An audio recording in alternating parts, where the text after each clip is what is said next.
All right, everybody, here we go. Today is Thursday, August 6th, 2026. My name is Rob Carter. Welcome to the future #1 podcast in America. Welcome back, Isaiah. Been off for a couple days while we were covering politics. Yes. Back. Not 100%, but I'm here.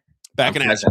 Back in action. You're going to cause trouble today, I have a feeling. The main topic of the day, we have this woman in from social media. Her name is Stephanie Mace. I think it's Stephanie Mace. Steph Mace at 22. She is going to speak on behalf of MMTLP. I want to give my opinions as we get as the show starts to roll on about some of the players that are involved in that game. Yeah, mixed reviews I'm getting in the DMs about her. Just because some people are saying they're excited about her. Some people are saying that she's not a shareholder, so they're not excited about her. She fully admits that. So yeah, but I was like, she admits she told us she's not a shareholder. Yeah. So I don't hold that against her. I'm trying to bring light to the story. You know, and we'll give our opinions. We'll get into that as we get a little bit closer. She's going to be in at 11:30 Eastern Daylight Time, 10:30 Central Daylight Time. I'll give you my opinions on just, I was involved with Junk Savvy, Busy Brands. We had Amy on. There's a ton of names involved in the MMTLP situation. And, I kind of fell into it, Isaiah. There's a guy that listens to the radio show. He was listening to the radio show. He reached out to me and he told me this story. And I was coming back from Mar-a-Lago. We were down there for a Trump event, if you can imagine.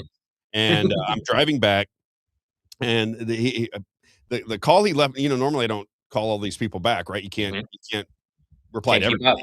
Yeah, you just can't. There's just no way, and people get very frustrated. But you're like, listen, it's like drinking through a fire hose. At some point, you got to pick and choose. But for some reason, he caught my attention, and I called him back, and I liked him. And in fact, he's the reason for the sign behind me that you don't like my arm blocking right there. Yes, you got the sign up, and he told me the story. And I thought, okay, well, this does apply to Missouri politics. The radio show had a lot of Missouri politics in it with Ann Wagner. And I started to learn the story, and I still side with the MMTLP point of view. I do. And the people that are naysayers and these people are stupid and they just didn't know what they were doing. And, all the information was out there. They got conned by their CEOs and the like. You hear a lot of that information coming out of the anti-MMTLP community. My point remains the same.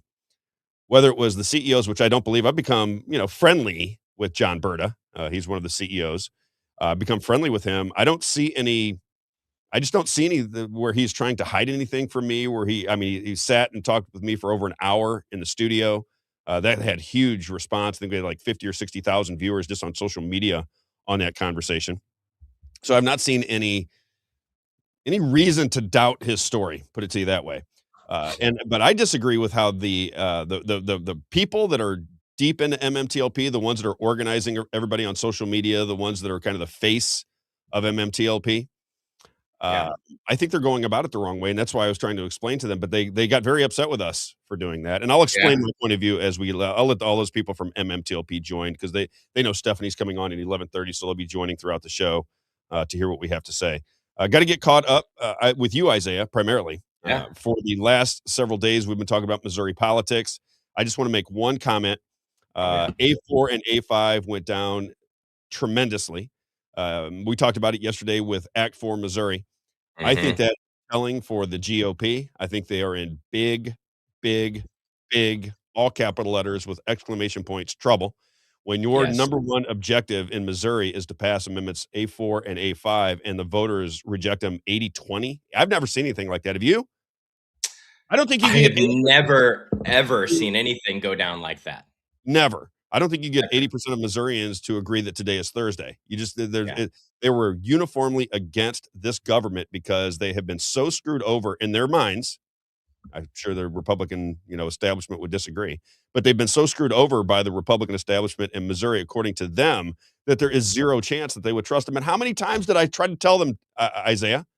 How many times did I try to say it is the trust issue, you guys? This may be really good. Both did. I told Bishop Davidson face to face, hey man, the problem is that people don't trust you, and they didn't understand why.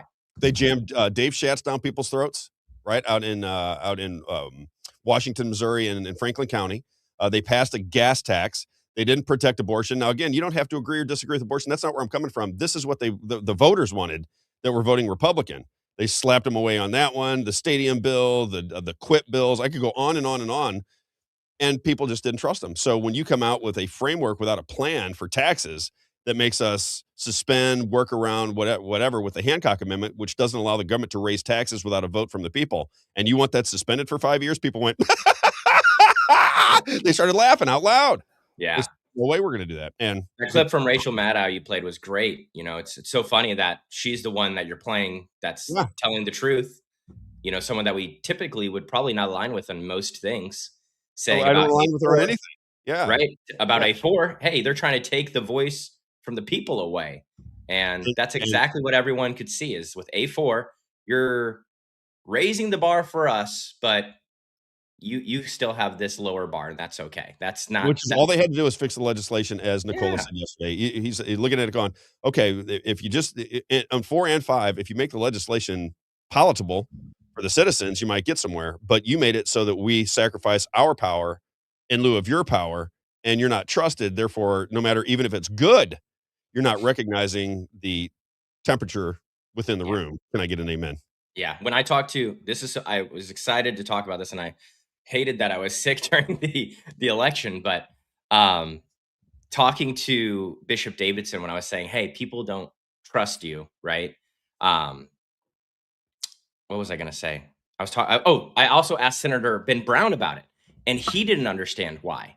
And so it's not just the sponsors of the bills that didn't understand that the people don't want this. It was anyone who was out there pushing A5. They felt like, oh no, I feel like it's going to pass. I feel like 80% of the people are for this.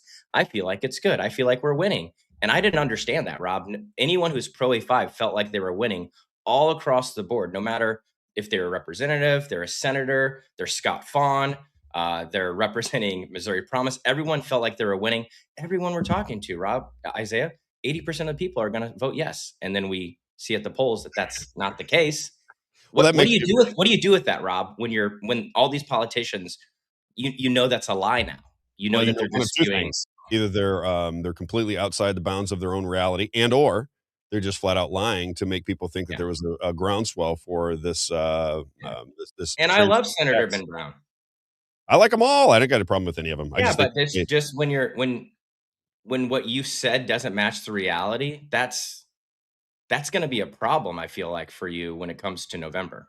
the grassroots have finally started to make sense to the masses. That's all that's happened.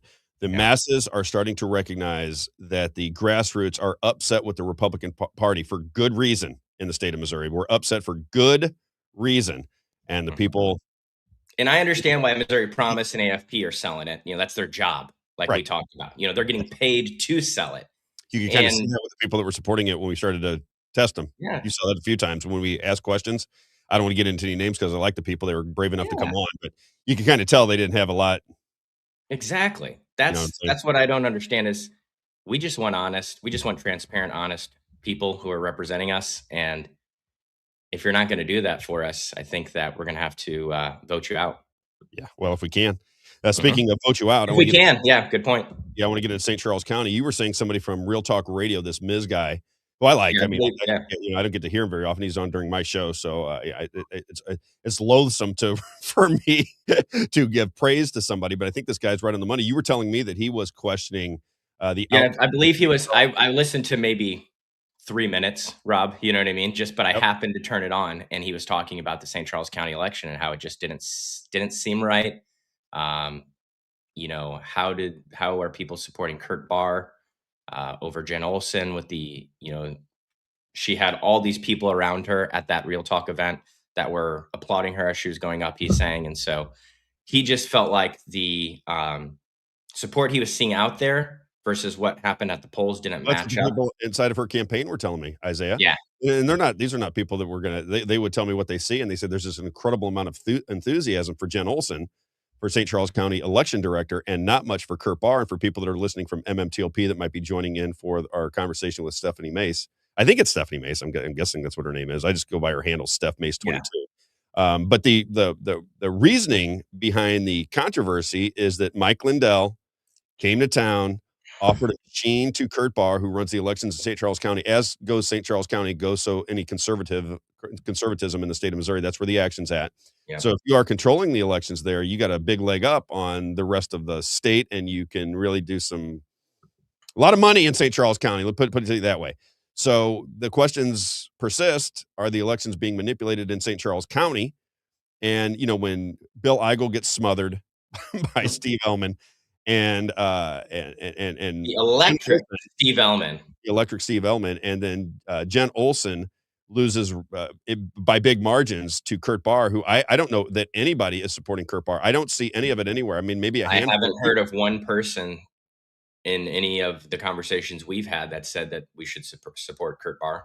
and he wins easy. My argument with Jen from the very beginning is I said you just have to have signs on highway. I would put two on the highway that say Jen Olson hand counting paper ballots. Period. That would have been my whole campaign. I just said that's it. That's it. I think We she have did to have some have signs that said that. probably did, but Yeah. that was my advice to her. That So, was your idea? well, it was one of my ideas. We'll check into that. We're going to dive into that just a little bit because I've been at odds with Kurt Barr and his method of counting votes in St. Charles County for a long Yeah. time. So Check they're out going to kurtcutthewires.com, right? Is that the Kurt documentary? kurtcutthewires.com. And what we'll do is we'll look at the numbers that they put in because Jen Olson looks at them and she goes, there is no way that each of these counties voted, in direct correlation with each other. It doesn't make any sense. And I happen to agree. It I don't doesn't. want to get too far into it, but does it have anything to do with the mail-in ballots? Don't know. I got to talk to her. I just saw it this morning. I just got a sneaking suspicion. That's all. I would not be surprised if absentee balloting had played a major role. Yeah. All right, let's get to some other things. We're going to go through just catch up from the last couple days on things that I would normally be talking about, but we For were my vacation. heavily invested in Missouri politics. I want to start with COVID. COVID is the reason I have the show. I wouldn't be here if it weren't for COVID. COVID is the scam that I wish my MMTL people would understand. For all the people listening in from MMTLP, COVID, if you don't already know, was an absolute scam. I talked about it from before anybody ever heard of COVID. I was telling people that this was a con job because I understood what they were doing. They'd done it before with AIDS. I happened to be in China when all of America was saying that China was locked down because of COVID and people were dying in the streets and they were falling down and they were eating bat soup. Well, I happened to be in China when that was going down and heard the CNN international reports when I was in Hong Kong before it ever got to the States. It was total nonsense. I was walking around in China with no mask on. Nobody even know that COVID existed. And then all of a sudden we're blaming China for the Wuhan flu. And, it was nonsense from day one. But as I told people when this was going on, think of how many people, Isaiah, in your life, or maybe that or through acquaintances, died because of COVID or because they went into the hospitals for COVID and ended up dying. Now, here's what happened to me. I think I might have told you the story. I don't know if I had. I was in Miami. I was in Miami, Florida for a shoe show. In the shoe business, you go to these big conventions, you put out your shoes onto all these, I don't know, displays, if you will, Yeah. and then these shoe stores come around and they look at your shoes and you tell them about the pricing and what your distribution Mhm. is. You're trying to sell them shoes in this big shoe show. They're usually in big auditoriums where you have thousands of people that are Like an checking out expo or something. an expo. Exactly. So I'm down in Miami, and when I'm in Miami, I start to get this shortness of breath. Now you got to remember, Mhm. I got asthma when I was 19 years old, so I've been through this role before, right? I know what that feels like when you feel like you're breathing in, but you're not getting any oxygen. I have felt that feeling many times before. So I'm not panicked about it. I'm trying to get through the day. I've got to work. And by the time work finishes, I'm really struggling with getting oxygen. And I have to get 4 50-pound bags from the expo to the parking garage in the middle of summertime. It's 100 and something degrees outside, and I can't breathe. I'm really short of breath. And, I'm dragging these bags 10 feet, getting trying to get my air underneath me, dragging them another 10 feet, get them into the car. Once I didn't have to move, I was fine. It was only during movement that I felt it, right? It's just when you're exerting yourself just a little bit. Next day, we had a meeting in Boca Raton, Florida with a buddy of mine. We were seeing some people that develop shoes for us. And it's a 2-story operation, but there's no elevators. So I start to carry the shoes up the steps. And again, this happens to me where I get really short of breath and I can barely breathe. And the guy next to me, his name's Jason, buddy of mine. He goes, dude, are you okay?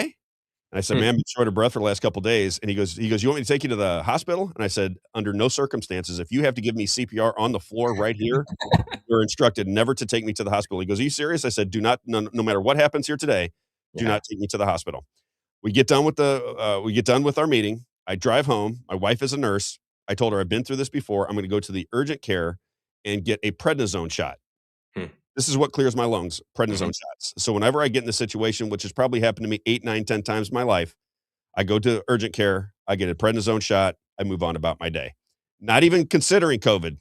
to be alive in the world, Isaiah. I'm not even recognizing that COVID exists. This is at a time when everybody's freaking out about COVID. I act as though it doesn't exist.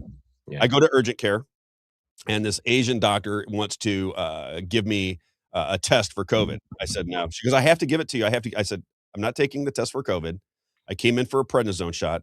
I have asthma. I'm not worried about COVID at all. Zero. And I started getting a little angry with her because I didn't want the thing up my nose because I knew I needed a COVID shot Yeah. or a prednisone shot. So to make a long story short, I end up getting the prednisone shot through lots of back and forth between this little cute little Asian doctor and myself. And I'm going on and on and on. I finally get the prednisone shot. I go home, and 3 days later, I'm perfectly fine. Fine. And it felt better within a few hours. Okay. So what I was telling people at the time, and you can go check the tapes from the original podcast all the way to the radio show, I said, instead of going to the hospital, instead of getting your Fauci's favorite concoction, remdesivir, Your Fauci ouchie. your Fauci out, your shots and your remdesivir, and then when you start to really have your lungs clogged up, get the ventilator on, suffocate you to death, and you die. Instead of that protocol, what you should do is, if you feel short of breath, go get yourself a prednisone shot, get a strong prednisone shot, and get yourself on prednisone because it's a deflammatory agent, and it'll allow you to cough up all the gunk that's with an antibiotic, allow you to cough up all the phlegm that's in your lungs, and you'll be able to breathe.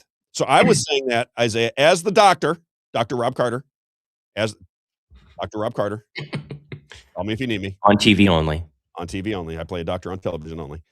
And that was what I had said for a long time. And as I was telling everybody to get their prednisone shots, Stephen A. Smith, he's the sportscaster that we were talking about yesterday. I think Stephen A. Smith Genius. I think he'll read whatever script is in front of him. Now, you got to remember, Stephen A. Smith goes on with Mark Levin all the time. He's like a guest of Mark Levin. And he's on ESPN, which is ABC News, which is owned by Disney. I'll let you figure out the connections there.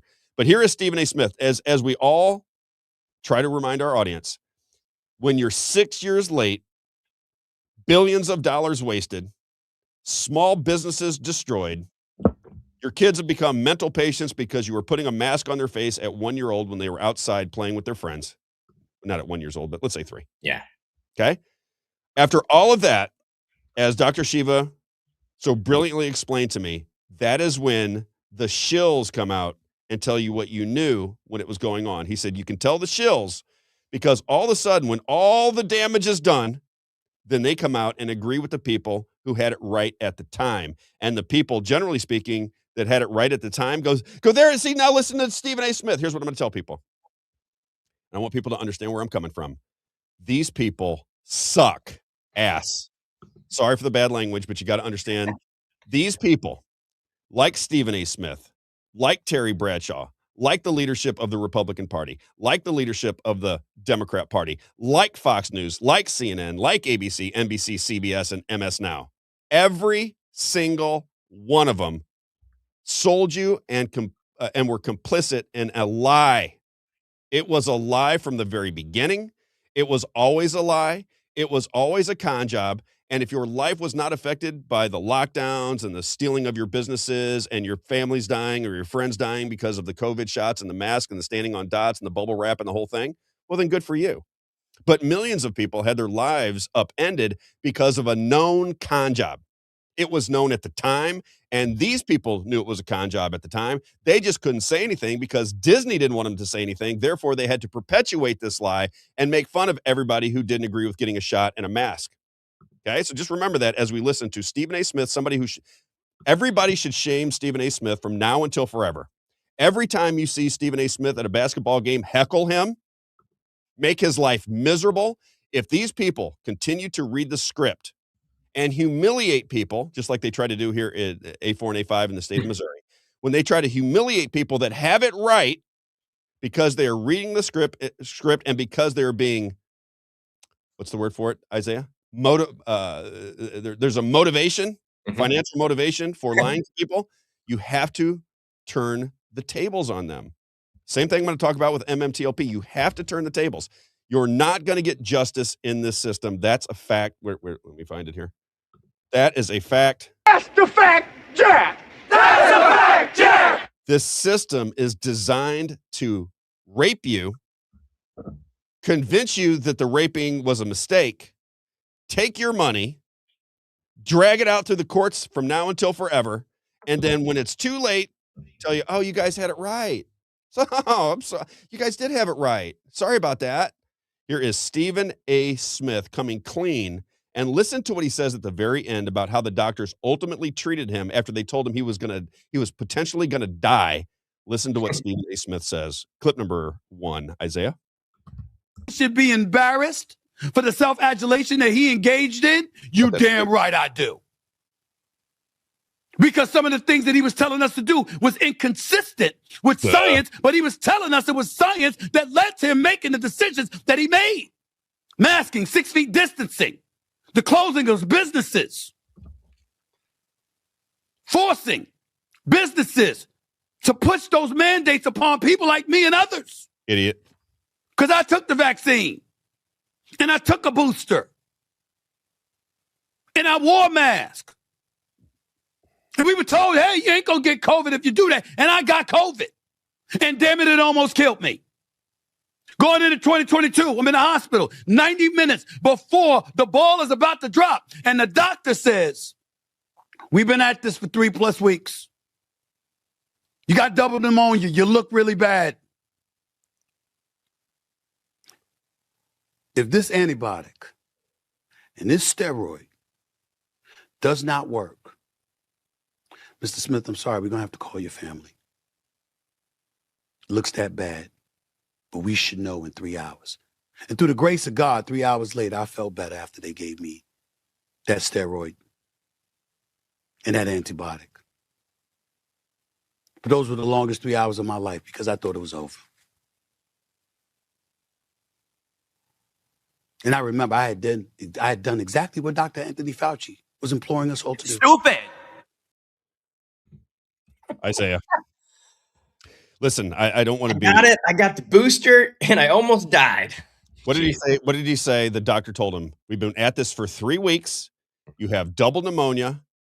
The last resort, after 3 weeks, we're going to have to call in your family or you're going to die, is what Dr. Robb Carter, on TV only, what Dr. Robb Carter was telling his audience to do from the very beginning.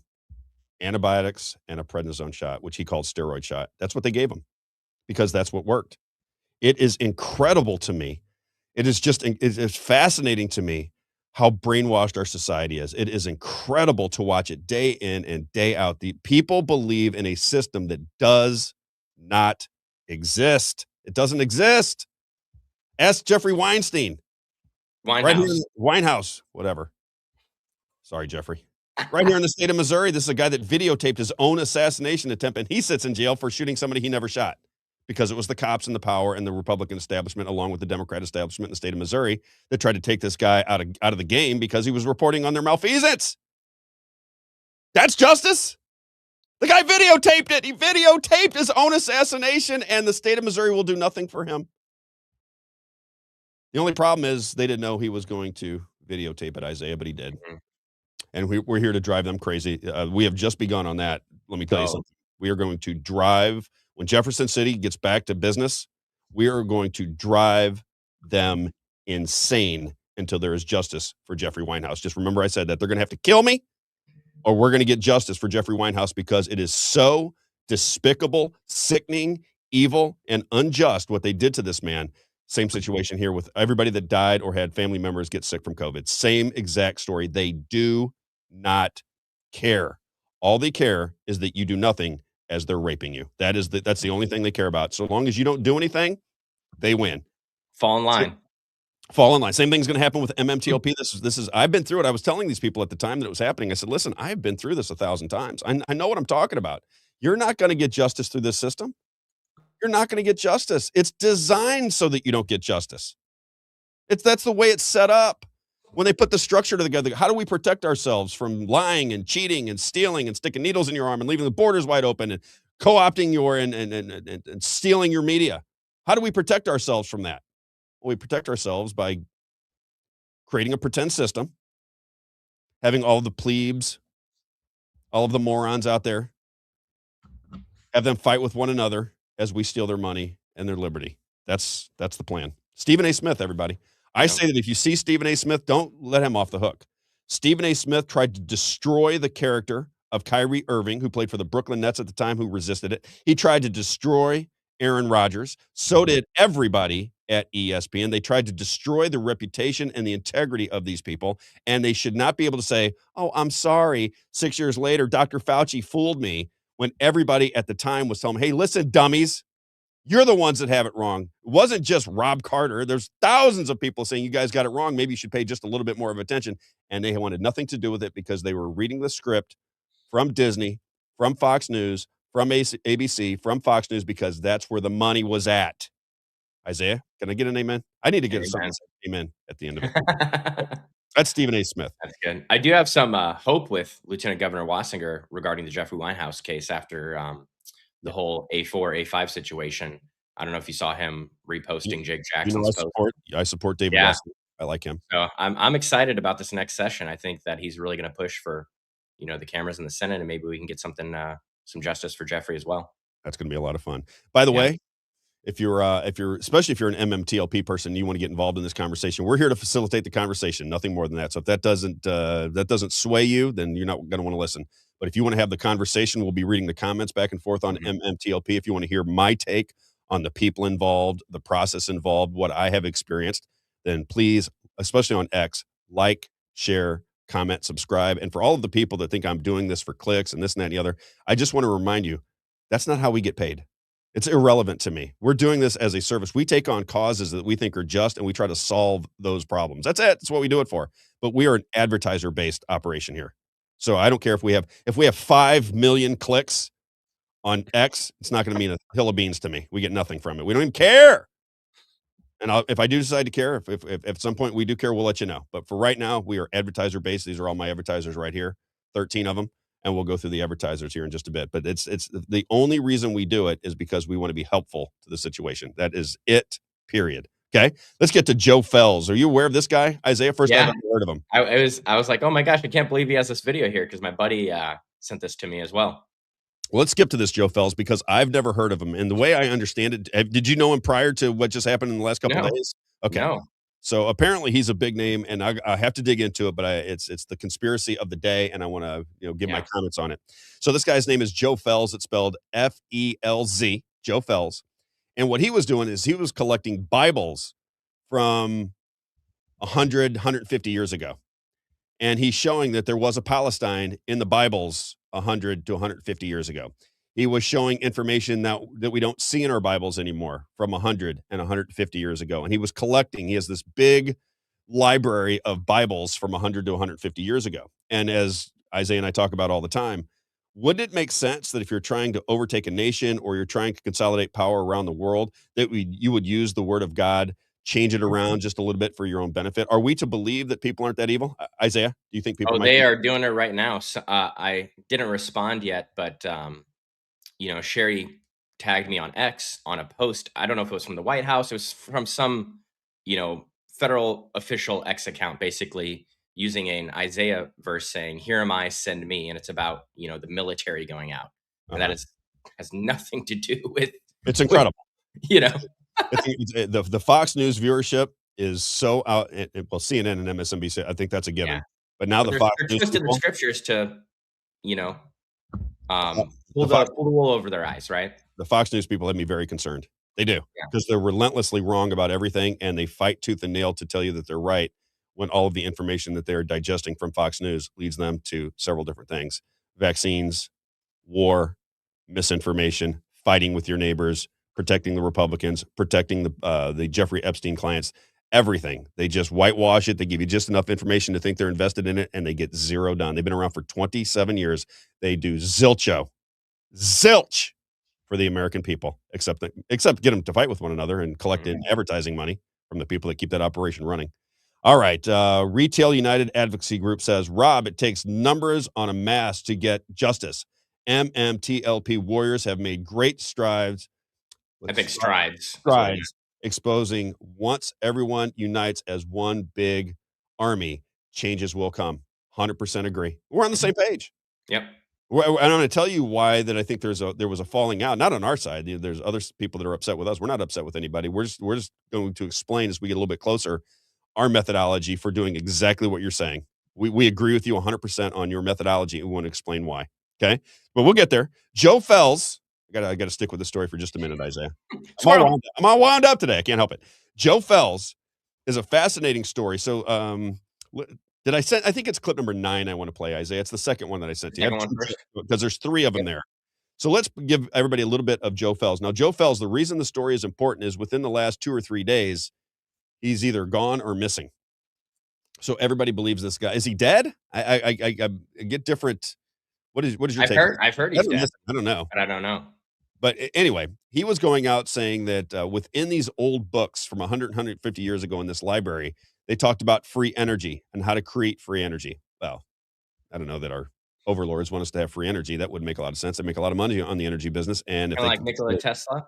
Exactly. If they can control your energy, they can control you. So if there's free energy that you can get just, right out of the ground, they don't want that. So Joe Fells was talking about free energy, talking about the Bible being manipulated over the course of the last 150 years. He was doing it on, I assume, a YouTube channel and social media. Here's just a little bit of Joe Fells, who I assume now is either missing or dead, and the story is growing. Clip number 2. 2 or 9? 9, I'm sorry. As a culture, as a species, as a civilization, energy of activation required. People want to know how I wound up in a cave full of 45,000-year-old artifacts. It had absolutely nothing to do with aliens and everything to do with energy.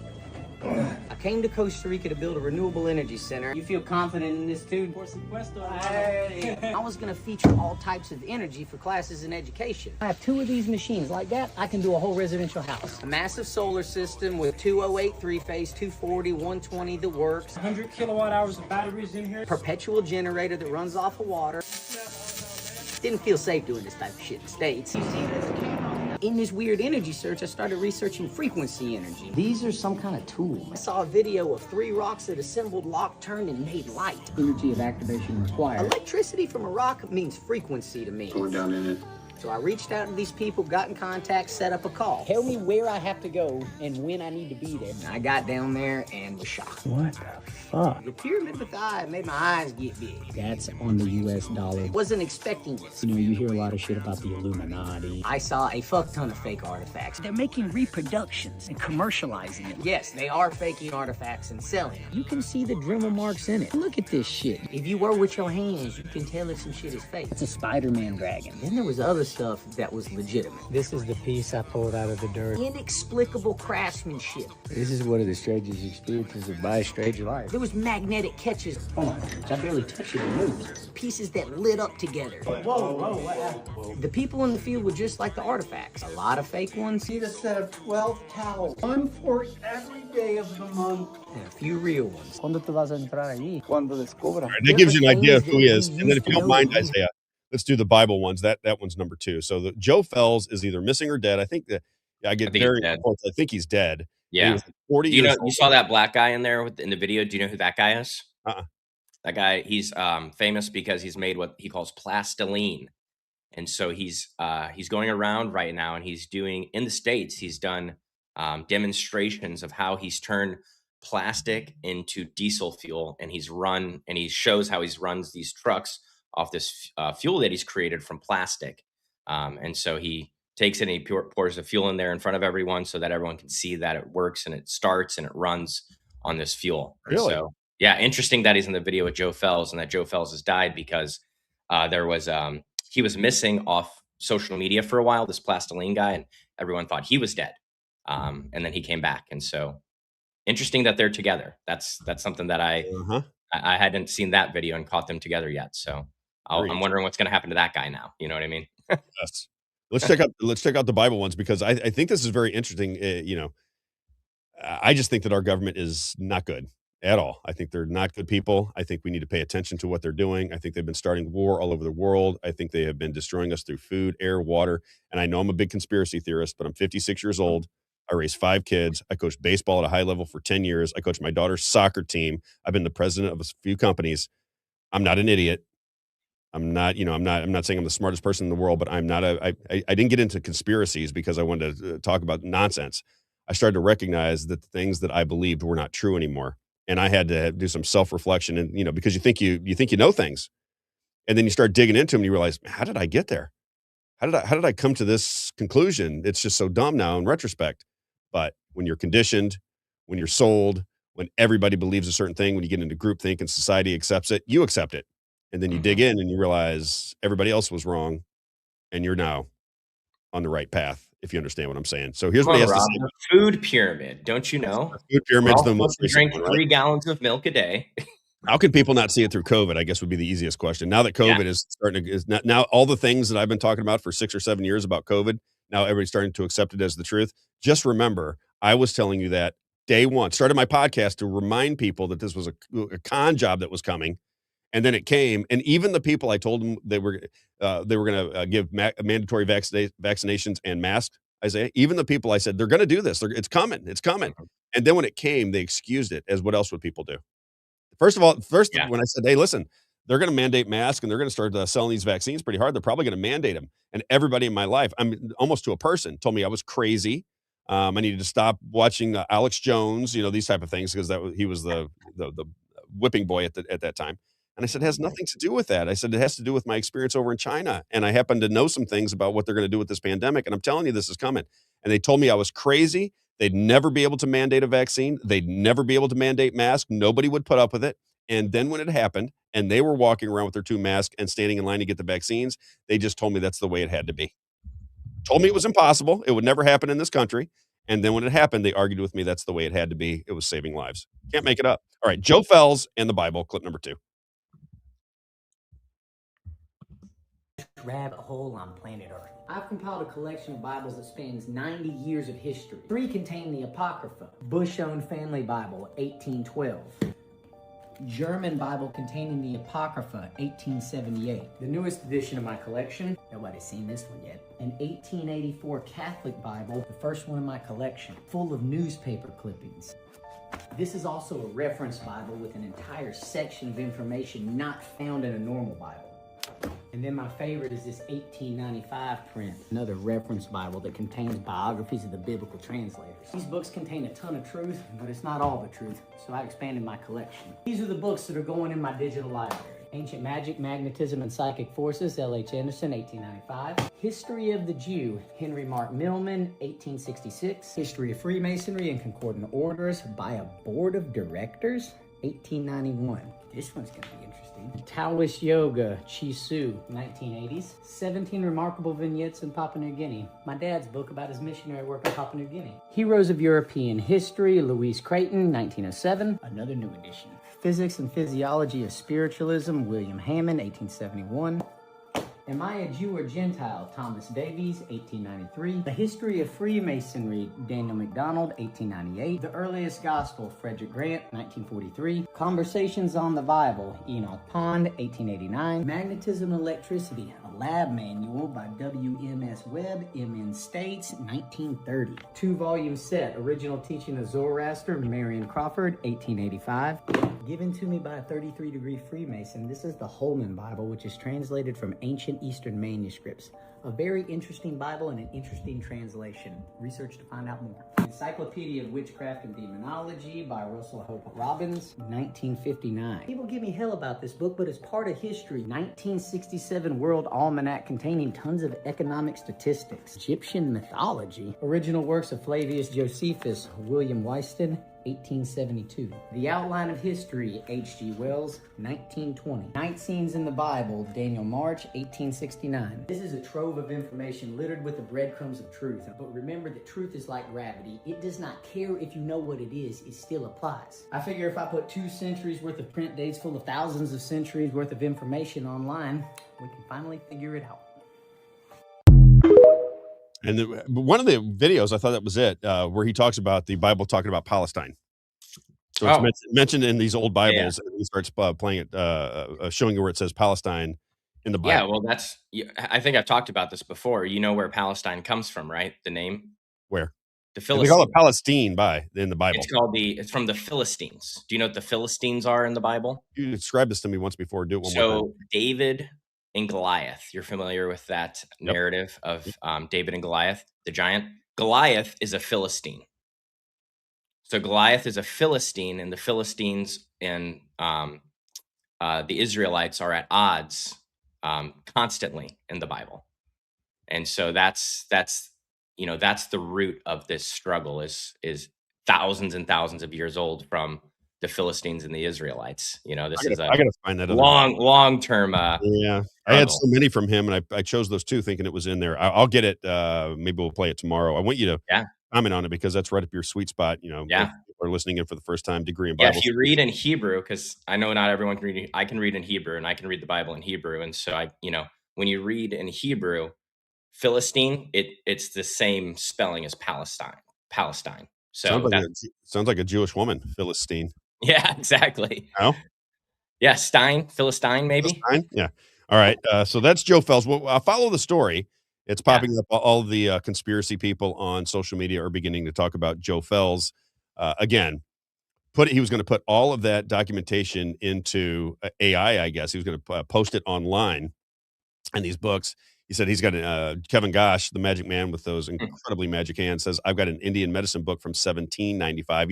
Wow. John Grady does that a lot. I see that he's in the chat today as well. So he keeps a lot of old books to see what they say. And I love old books. There used to be a place down in St. Charles where you could go and it had all these old books. In fact, I have a couple behind me.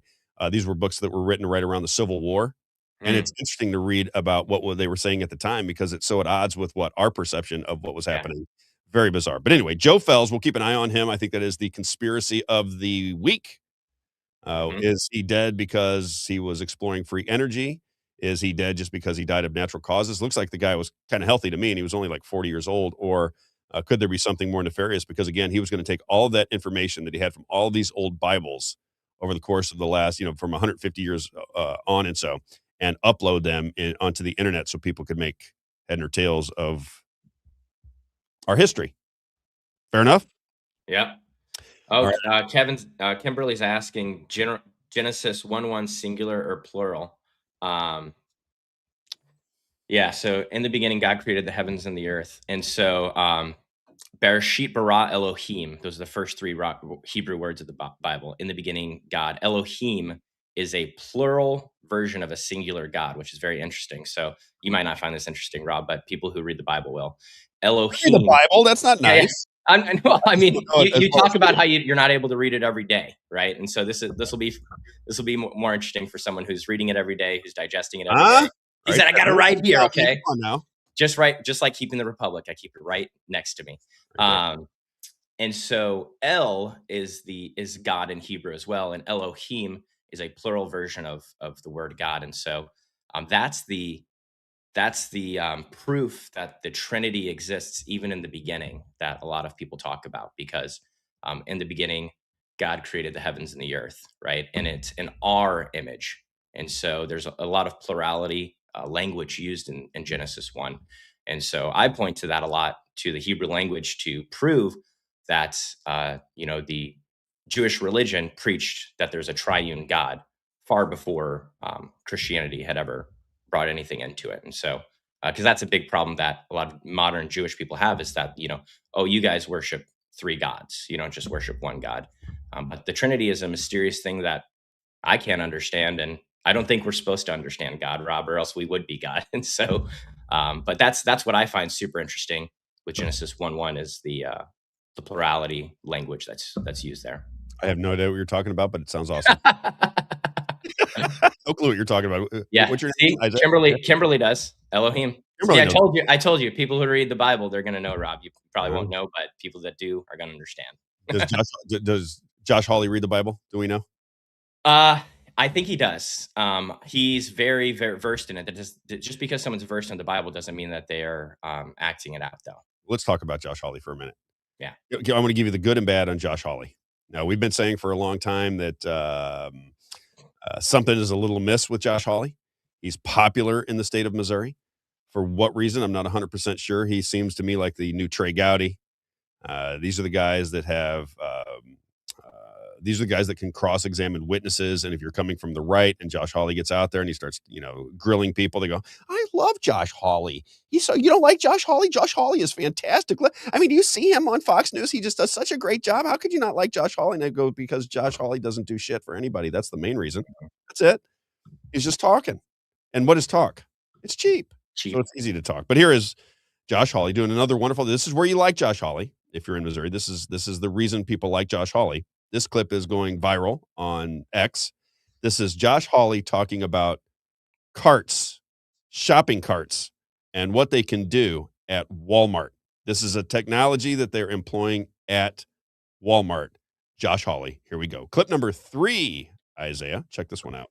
Patent, an actual patent that the Walmart Corporation has. This is a patent for a shopping cart, and I think we have a graphic to this effect. This is a patent for a shopping cart that uses sensors to track the speed of your cart, your heart rate, your body temperature, and then feeds it So to a excited for server this. for analysis. I emphasize this is not a joke. This is not, AI didn't invent this, sadly, but AI is going to use it. Walmart has this. Why would Walmart want something like this? Companies hem and haw and deny that they're using things like surveillance pricing in many settings. But I think if we look at what they do and say in other settings, the technologies they're building and bothering to patent, to get monopoly rights for, to monetize, if we look at what they tell their investors, if we look at the companies they're scooping up, they're buying up AI pricing tech companies who come to market offering new surveillance pricing technologies, it really paints a different picture of where this country is headed and where our economy is headed. This doodle is, pretty horrifying, but it's really just the first step, building out the ability to use, cameras and cooler screens to take a look at what you're doing, to use your grocery cart, to monitor your temperature. All that is feeding into consumer intelligence scores, agitation scores that better estimate how much they can convince you to fork over for every item in that shopping cart.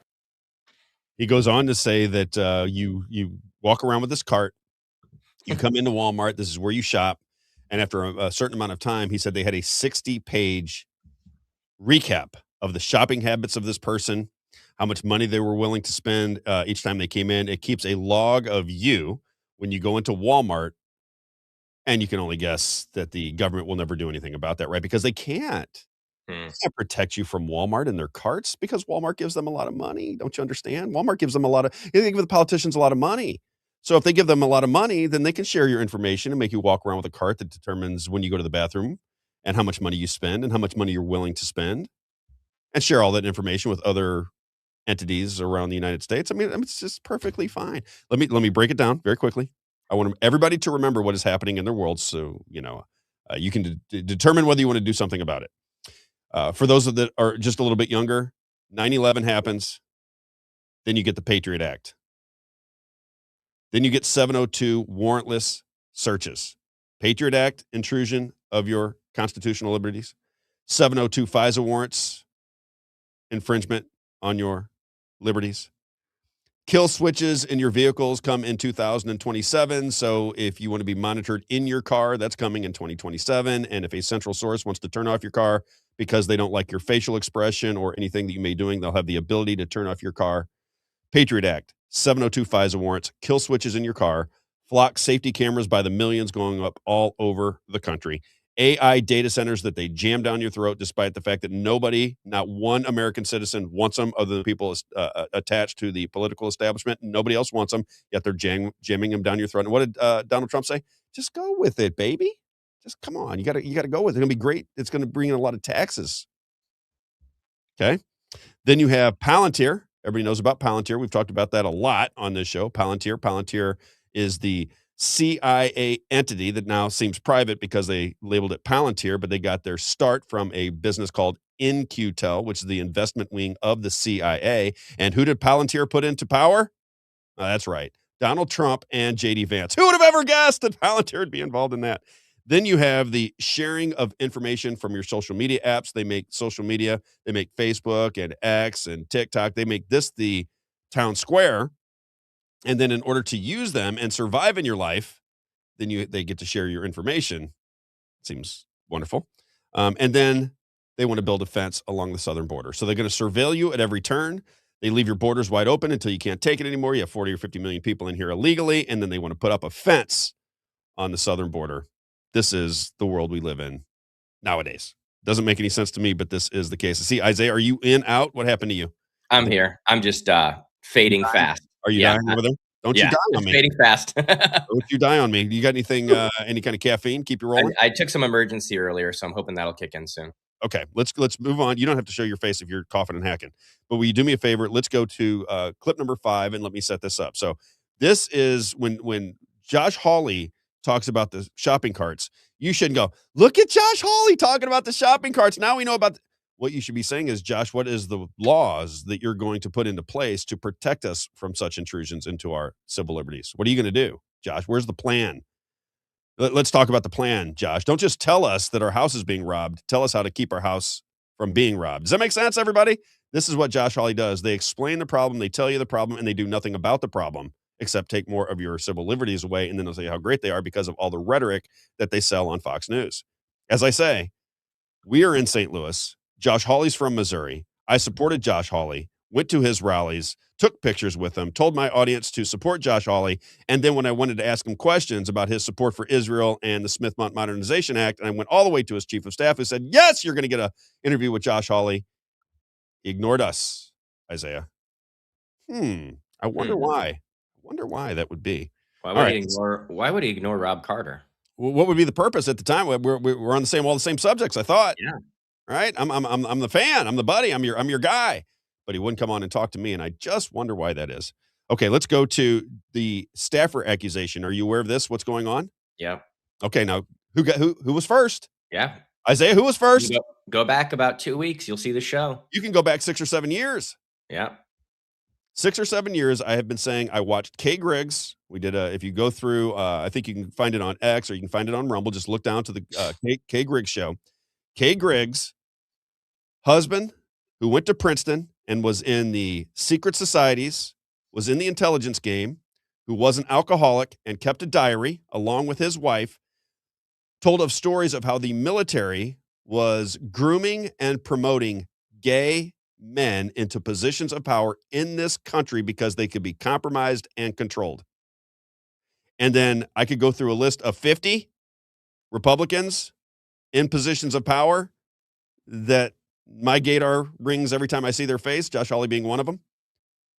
And then they never get anything done, but they talk good. They bring in the conservative. They bring in the conservative thought. They sell it. They're like, yeah, he's really on it. And then you recognize that they don't do anything. They do nothing. Can anybody name anything that Josh Hawley has done other than get some money, which was already in play for the people that were Jeffrey Winehouse locked up? Yeah, he got Jeffrey Winehouse locked up. He did that for us. But has he done anything for all the people that love Josh Hawley? What has he done that has made your life better? Get the Chinese land or whatever? No, he didn't do anything. He didn't do anything about the Chinese land. I thought that was a big selling point of his campaign. Not that I'm aware. The only thing I know he did is he got money for the people that were exposed to radiation here all the way back to the 50s, and he was him along with Cory Bush were able to get money for people. So I'll leave that up right there. All right. Here is a report from a guy that is in D.C. about Josh Hawley. And again, Kay Griggs says that they are promoting gay men into positions of power in our government. They've been doing it since the 60s, and they are doing it because they have infiltrated and they can compromise and put these people in positions of power so that they can, from the outside, control the governmental apparatus in this country. I give you Lindsey Graham. I give you Mike Johnson. I give you Josh Hawley. I give you Barack Obama. I give you Pete Buttigieg. I give you Scott Pressler. I give you Brandon Straka. I could go on and on. When did the Republicans get so gay? And my gay friends, I love you. This is not about that. This is about politics and what could potentially be happening. Let's talk a little bit about Josh Hawley. Here is what's going on in Washington, D.C. I don't know if the Missouri press has talked much about it because it's kind of uncool to talk about it. I get why people go, Rob, that's not very nice. Josh Hawley is never said that he's gay. He's got a family. He's a good man. I love Josh Hawley. Okay, I get it. And you might be right to a degree, but I think we're on to something here. So let's do a little bit of Josh Hawley. He speaks at Liberty University a lot. Well, there you go. Clip number 5. Here is a report on Josh Hawley. This is breaking in Washington, D.C. I don't know if the media in St. Louis has picked it up yet, but at some point, this story will either get buried or it will get bigger. Clip number 5. Hello, ladies and gentlemen. I'm citizen journalist Patrick Howley, and as many of you know, I am on a mission to expose the degeneracy, to expose the corruption, to expose the sexual extortion and blackmail that exists in Washington, D.C. among the power class. As part of this effort, I must tell you about Josh Hawley and the accusations against him. Now, Josh Hawley, who supports the Iran war, like many neocon senators, Josh Hawley, who I went to and said, hey, can you do something and try to get the Trump administration to release more of these Epstein files? He said he would do it. He didn't do it. Well, guess what? Josh Hawley has in his closet. For several years now, people in Washington, D.C. have been talking about a situation in which a male staffer in Josh Hawley's office accused Josh Hawley of sexual harassment, of Josh Hawley sexually harassing him on multiple occasions, including asking for oral sex. Ew. The young male staffer then, according to numerous accounts in town, went to lawyers. Now, this was in late 2020, early 2021. Democrat Congressman Eric Swalwell, who knows about degenerate behavior and people having receipts on that, actually told Democrat congressmen and also a senior Biden White House official in 2021 that Josh Hawley had this problem. This has been talked about ever since. However, the male staffer backed down and did not go forward with a formal accusation. However, I am investigating this just like I'm investigating a whole lot of closets in Washington, D.C., the Senate cloakroom. What's in the closets? What are the skeletons in the closets? Who are the men in the closet in some of the cases in the Grand Old Party and the Democrat Party? This period in American history is unprecedented in terms of political corruption, and a lot of that is due to blackmail. So over the years, I have been getting out the facts to news organizations, to my loyal fans and readers out there, and you know that I'm always right. I am always proven right. Whether it's the Ralph Northam racist yearbook photo, the Ashley Biden diary, the Cal Cunningham affair scandal, the list goes on and on, the Department of Veterans Affairs scandal. I have always been out there first, and I've always told you the truth. So make no mistake, Josh Hawley has a problem. You heard it here first. I will give you more updates as this goes along, and I'll give you some very revelatory stories about a whole lot of folks in Washington, D.C. It's on. Donkey Kong time. I want to hear what he has to say. I'm fascinated by that subject because Kay Griggs has me convinced that she's on to something. 8 hours of walking people through a diary that her husband left over decades, very tight with the power structure of the world, and they come up with some kind of theory that you could control gay men easier than heterosexual men, and they could compromise them and they could control them. So they were going to groom them through military positions. Look at Tom Cotton. Isaiah, can we get a picture of Tom Cotton? Give me a glamour shot of Tom Cotton real fast. Tom Cotton is on the Senate Intel Committee. He loves Israel more than the other gay guy, Ted Cruz, right? So just look at these people. And you tell me, this guy is an Army Ranger, supposedly. I said something ain't right with Tom Cotton when I saw Tom Cotton try to do 22 push-ups. I'm like, what kind of Army Ranger in their mid-40s can't do 22 decent push-ups? I'm 56 years old with asthma, and I can do 22 push-ups without. Come on, Isaiah, stop it. Huh? I found this new one. I was like, oh, man, this is great. Can you see it? Can you at least maybe? I know you're not supposed to talk about this, but I can't help it. I see this guy is a monster, Tom Cotton. You just have to follow his career, and the people love him because he shows up on. Come on, and he shows up on Fox News. And can you show him in his military fatigue? Looks like a glamour shot. Looks like he just got his hair all gelled up for his glamour shot when he was in the Army Rangers. He's a Ranger, all right. I don't know about Army, if you understand what I'm saying. You got one from? Can you look at Google Images and bring up Tom Cotton? And then show. I am. It's not one of his top ones. Top Cotton, but put Tom Cotton military, and you'll see the pictures. I see these pictures. You don't see him in his military stuff? There you go. Yeah. Come on, girls. Wait, I got one more for you. Here we go. This must have been for a magazine shoot. Look at those pictures. Glamour shots. Got the knee up because he thinks it looks cool with the knee up. So both of those shots, he's got the knee up. Oh, yeah. Uh-huh. Tommy Cotton, everybody. All right. And then let's do Josh Hawley for a minute. Let's do Josh Hawley for a second and see if there's something to it. I would not do this. I would not say these things. I'm not getting myself in trouble because people are going to hate me for even suggesting it because they love Tom Cotton or they love Josh Hawley or they think it's crude to talk about these type of things. I think we got to talk about what's going on in our world. When these people do what they are doing to us, then you have to push back on them a little bit. And I don't mind them being humiliated just a little bit. It's okay with me. I'm all right with it. I have no problem. Give me a little Josh Hawley real fast. Give me your favorite glamour shot of Josh Hawley. Not a glamour shot, but I think you'll laugh when I show this one. Let's see, Josh. That's how I kiss my wife right there. That's exactly what I look like when I'm kissing my wife. Come on. Reminds me of Al Gore. Remember Al Gore when he was kissed Tipper Gore? He was trying to show that he was a manly man. He kissed his wife and everybody went, what in the world is that? Nobody kisses their wife like that. Oh, man. Huh?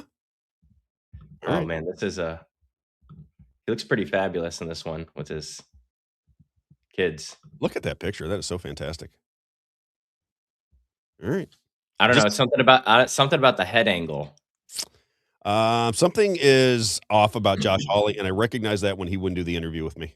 Yeah. That's when I recognized something was not right. I'm like, wait a minute. We have a very popular show. We are the grassroots. We are the conservative talk show station in the state of Missouri. Your chief of staff tells me, well, Rob, you just didn't get to the right person. I think you know the chief of staff for Josh Hawley. Mm-hmm. And he said, I'll get you. You just went to the wrong people. I'm like, okay, well, he hasn't answered any of my requests for an interview. What is going on here? I'll take care of it, Rob.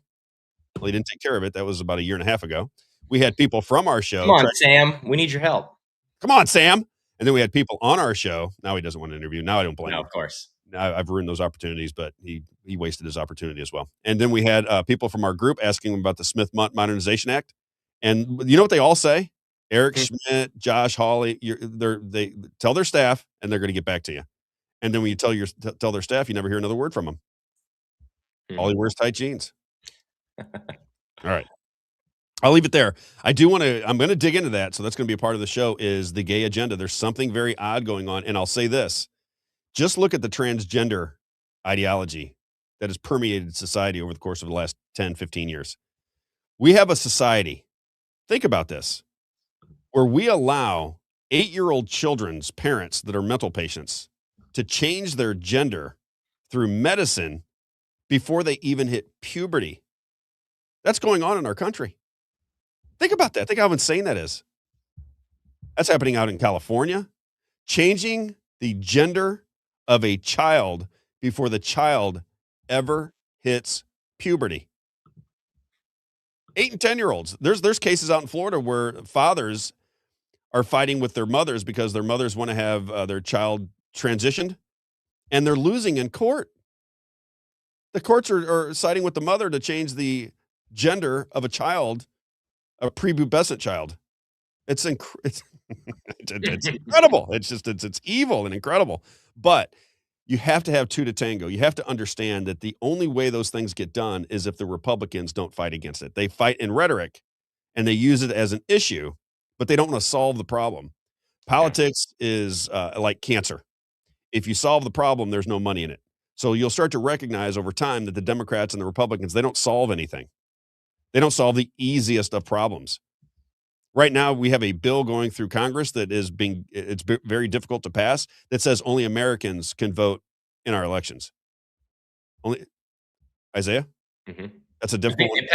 It passed Congress. The Senate's just somehow. I believe that they are laughing at us behind the scenes. I believe that the money goes. Oh, yeah. Check this out. What we're going to do.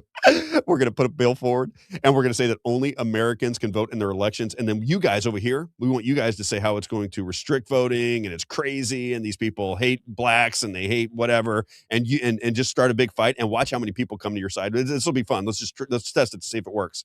And then they put it out on Fox News and CNN. Only Americans could vote in their elections. How crazy is that? This is what they really want to do with that bill. And then they go on and on and on. And people who are unaware of the way the game works will argue for one side or the other and say, wait a minute, isn't that in the Constitution? Mm-hmm. Only Americans could vote in our elections. So what are we talking about here? Don't you ding, ding, ding, ding. The fight is on. Let me get my ding, ding, ding, ding. Right, Isaiah? Yeah. Should only Americans vote in elections? Is it the duty of the United States government in Washington, D.C. to protect our borders from invasion? Is that a constitutional obligation? Is there only one day to vote in America based on constitutional authority? Can you only vote on one day? Is that what it says in the Constitution? Can you start a war with Iran without the approval of Congress? Can you start a war? No, you can't. Did they start a war? And what did the Republicans do? Republicans go, well, Rob, I mean, you just don't understand. I mean, it's not really a war. It's kind of a conflict. I mean, they bombed and killed 50 of their top leaders, and they bombed a school, and they killed a bunch of girls. But you got to understand, that's what he had to do. They have to do, Rob. I mean, who cares about your constitution? We got to stop Iran, who doesn't want a nuclear bomb, from getting a nuclear bomb that they don't want and have a fatwa against. It's just another Venezuela, Rob. That's what they were telling me. Venezuela, They're going to be in and out, nice and easy, 2 to 3 weeks. They had to do it, Isaiah. They had to break the Constitution. Okay. All right. Okay. People's Lobby, Just Missouri. like the Patriot Act, right? That's why they had to spy on us for our safety. Our society is under stress because people no longer can think through anything. They just adopt the opinion of others, and it's sad. Except for this audience. This audience gets it. All right. People's Lobby, Missouri. Let's get there very quickly. People's Lobby, Missouri. We're going to have an event. I was going to do it in August. I'm probably going to move it back to September. I want to get this particular guest to come in, and I'm working around that particular person's schedule. Once I have that dialed in, I'll let you know. It's going to be a big meeting. This is going to be something about the show. It'll be about People's Lobby, Missouri, and then we'll bring in a special guest to talk about what's going on in our world. You're going to want to be at that next meeting that we're going to have, next event, I guess I should say. That will be in September sometime. I'll release the date here before too long. We'd like a big crowd, but you're going to have to reach out. I'm not letting all the riffraff in. You got to be a part of the show. You're going to have to RSVP. You're going to have to let me know who you are. We're not letting any nonsense into our facility and causing problems. That's not going to happen. So long as I can help it, because we'll be heavily armed, because we are 2A amendment people, and we will shoot you if you bother us. We'll shoot you, just so you understand. So don't mess around. Yeah. Don't mess around with Jim. Don't do it. All right. Peopleslobbymo.com, peopleslobbymo.com. Very quickly, we have several people reaching out to us over the last few days, young people, Isaiah, which is really nice to say, how do we help? Well, you can help by signing up, number one, getting in contact with us at therobbshowhost@gmail.com, the Rob with 2 B's, showhost@gmail.com. Just reach out to us. We want citizens to help us. We want young people to be involved. We are very simply a pressure campaign on the political establishment in Missouri. We market our ideas. We say, well, wait a minute, what about this? And what about that? And how come this didn't happen? And what about this? And you said this and did this. And we put so much pressure on them. And you can see them starting to break, Isaiah. Can you not? In the state of Missouri, are they starting to break? Yeah. I mean, they went from having logical arguments with us to calling us Marxists. Exactly. Right. And the establishment put out 2 amendments, 4 and 5. They got voted down 80-20, 83-17 on one of them. I think maybe you start paying attention to us, because we are going to drive you crazy. We're winning. You're losing. You still have all the power because of the rigged system that we live in the state of Missouri. You still have all the power because of the rigged system, but the pressure, you're starting to feel it. Are they, Isaiah, you got to be honest with me. Can you tell that they're starting to feel it? I'm watching these online, and they're starting to break. peopleslobbymo.com. Your government belongs to you.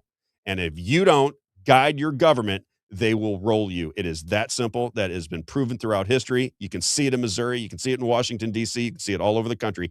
Either you take charge of your government and you demand certain things, and you come in numbers and you create havoc for them.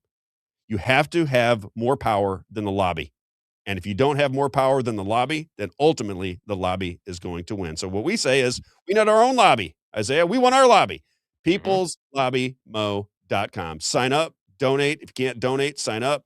If you can't sign up, donate. Or you can do both. peopleslobbymo.com. Check it out right now. peopleslobbymo.com. Let's get some Do you have an address they could mail checks? Not yet. We changed our Chrysler just recently. No worries. I don't want to get myself. I'd like to circle back on that every once in a while. I know some people like to do it hand.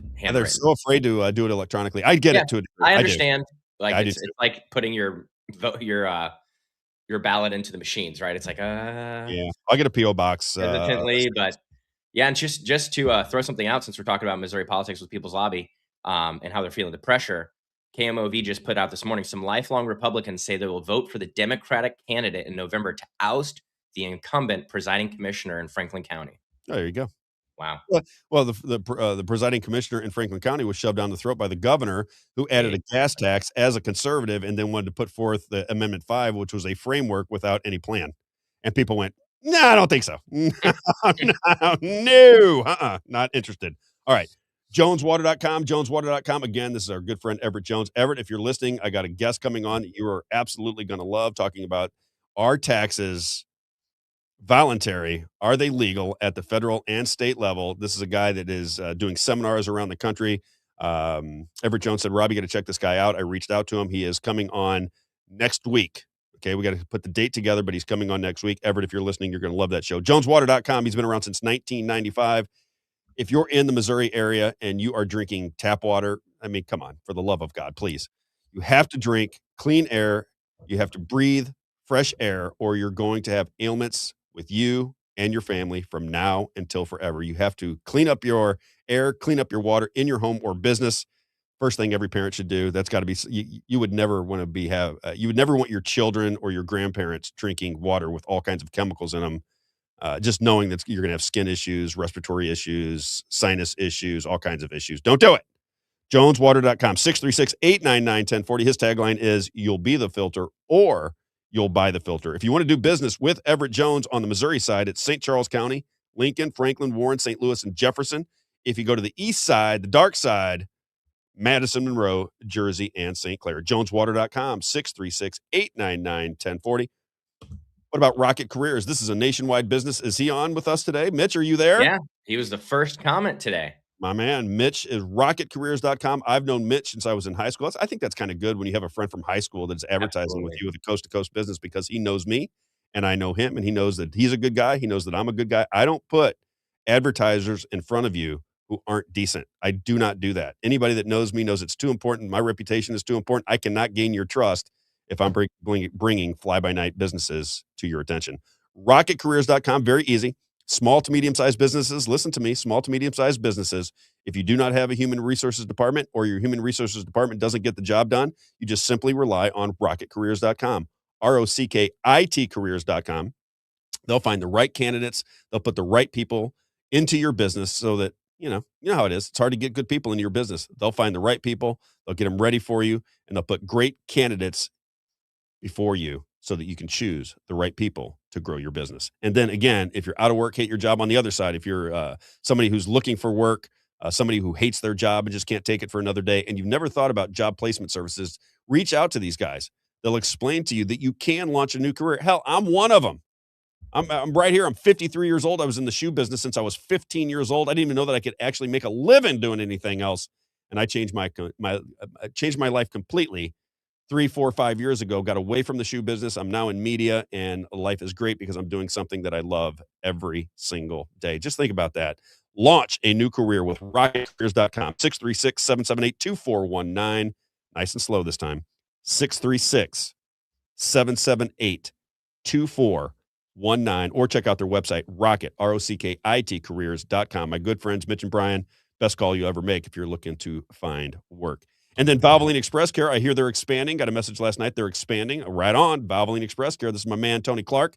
Again, he's been with me for a long time. Great people, great environment. You're going to get an oil change sooner or later. I say you get it with Valvoline Express Care and our good friend, Tony Clark. Locations, Isaiah. Locations, because there are a lot of Valvoline Express Cares. His locations are Cape Girardeau, Missouri, Highland, Illinois, Troy, Illinois, Lee Ferry Road, Warrenton, Missouri, Mid-Rivers Mall Drive, and St. Peter's Parkway. He's got a new one coming. If you need coupons for your next oil change, and why not, you go to Valvoline-expresscare.com, get your coupons, go in, say Rob sent you. Fast, friendly, easy oil changes. 15 minutes from bay to on your way, no appointments, no sales pressure, all Valvoline branded products. If you don't have that sticker in your window, how can we be friends? Valvoline Express Care. Is that enough, or should I do one more? We can do one more. All right, let's do RAK Custom Coatings and Rich McQuay. Easy one. If you have the means and you want to take care of your home, I suggest highly that you take advantage of this. This is epoxy flooring, but an artist who's been around since 2001 doing flooring for industrial spaces, schools, retail space, you name it. It is much less expensive than tile, hardwood flooring, these types of things. And it looks great. It's durable. It lasts. My man, Rich McQuay, RAKCustomCoatings.com. There you see the work. RAKCustomCoatings.com. Retail space is big time. But schools, I think schools would really benefit, and garages. I had it done at my old home. I absolutely loved it. You talk about adding value to your home. It adds big time value to your home, and it doesn't cost much. Everybody should do it, in my opinion. Get your if your garage floor looks disgusting, and or you got a basement floor that's all funky, think about RAKCustomCoatings.com, RAKCustomCoatings.com, RAKCustomCoatings.com, 636-398-5040. You'll love it, I promise you. 636-398-5040. All right, how much time we got? Oh, we got 12 minutes. So let's start talking about MMTLP. Are you ready, Isaiah? Oh yeah.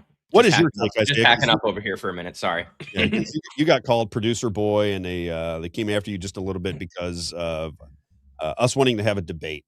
And I just want to tell that story very quickly. You were right in the middle of it. Yeah. So you know what happened. So let me just say that I agree with the MMTLP people, and that makes a lot of people on the other side mad. And I agree with them on probably different terms than the way they would see it. So the anti-MMTL people, if you're MMTLP, I got to say that very slowly because I always mess that up. They love how you say it. MMTLP. I got to spell it out. So if you are somebody that is on the side of MMTLP, you believe that the brokers, the hedge funds, aligned with FINRA to screw you out of your money.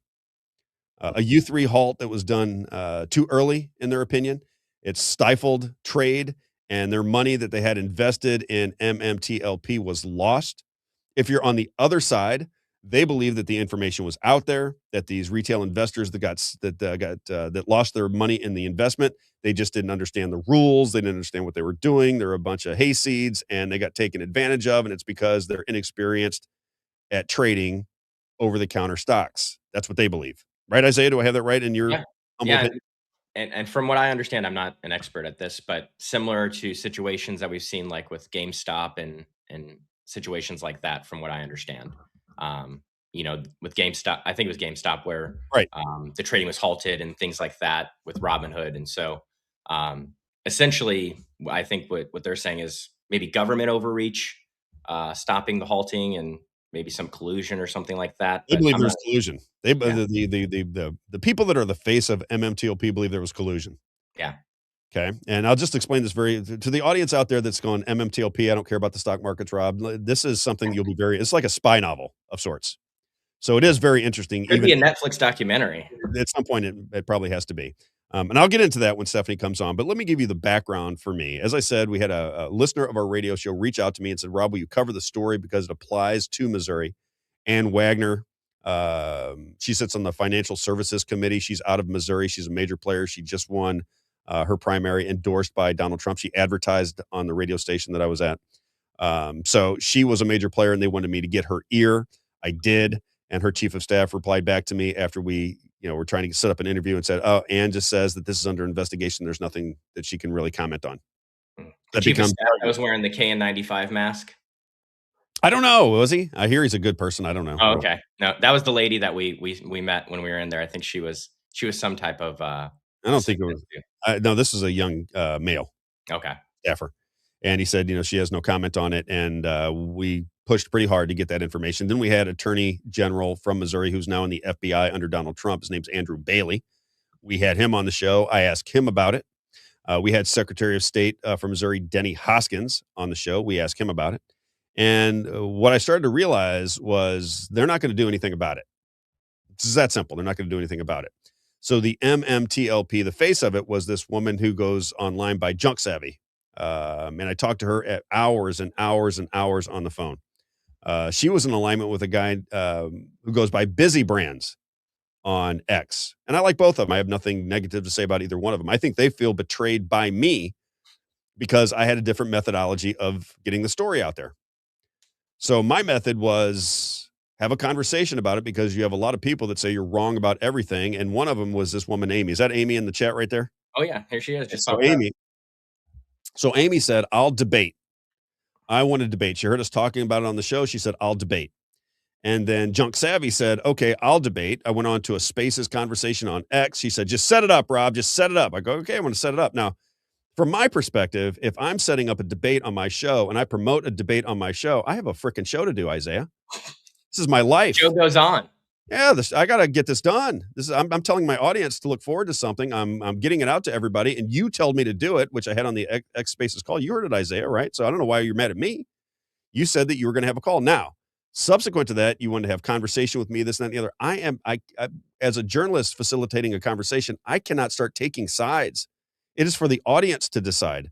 The reason I wanted to do it is because I wanted to bring exposure to it. Let me explain how that works for somebody who's in media and understands what I'm doing just a little bit.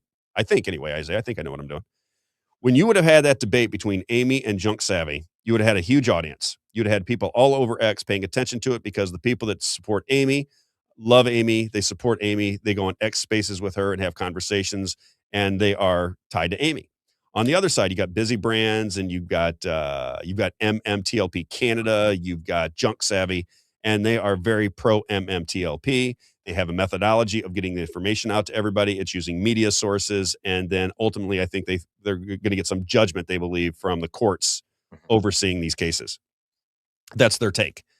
As I said earlier, as I started to watch it, I said, I don't think that's the way this is going to go down. I think this is going to be much like People's Lobby Missouri. You're either going to pressure them into insanity, or they're just going to ride this out, give you just a little bit of hope here and there. They're going to, oh, it's in the courts here. It's going to boom, boom, boom. It's going to roll out.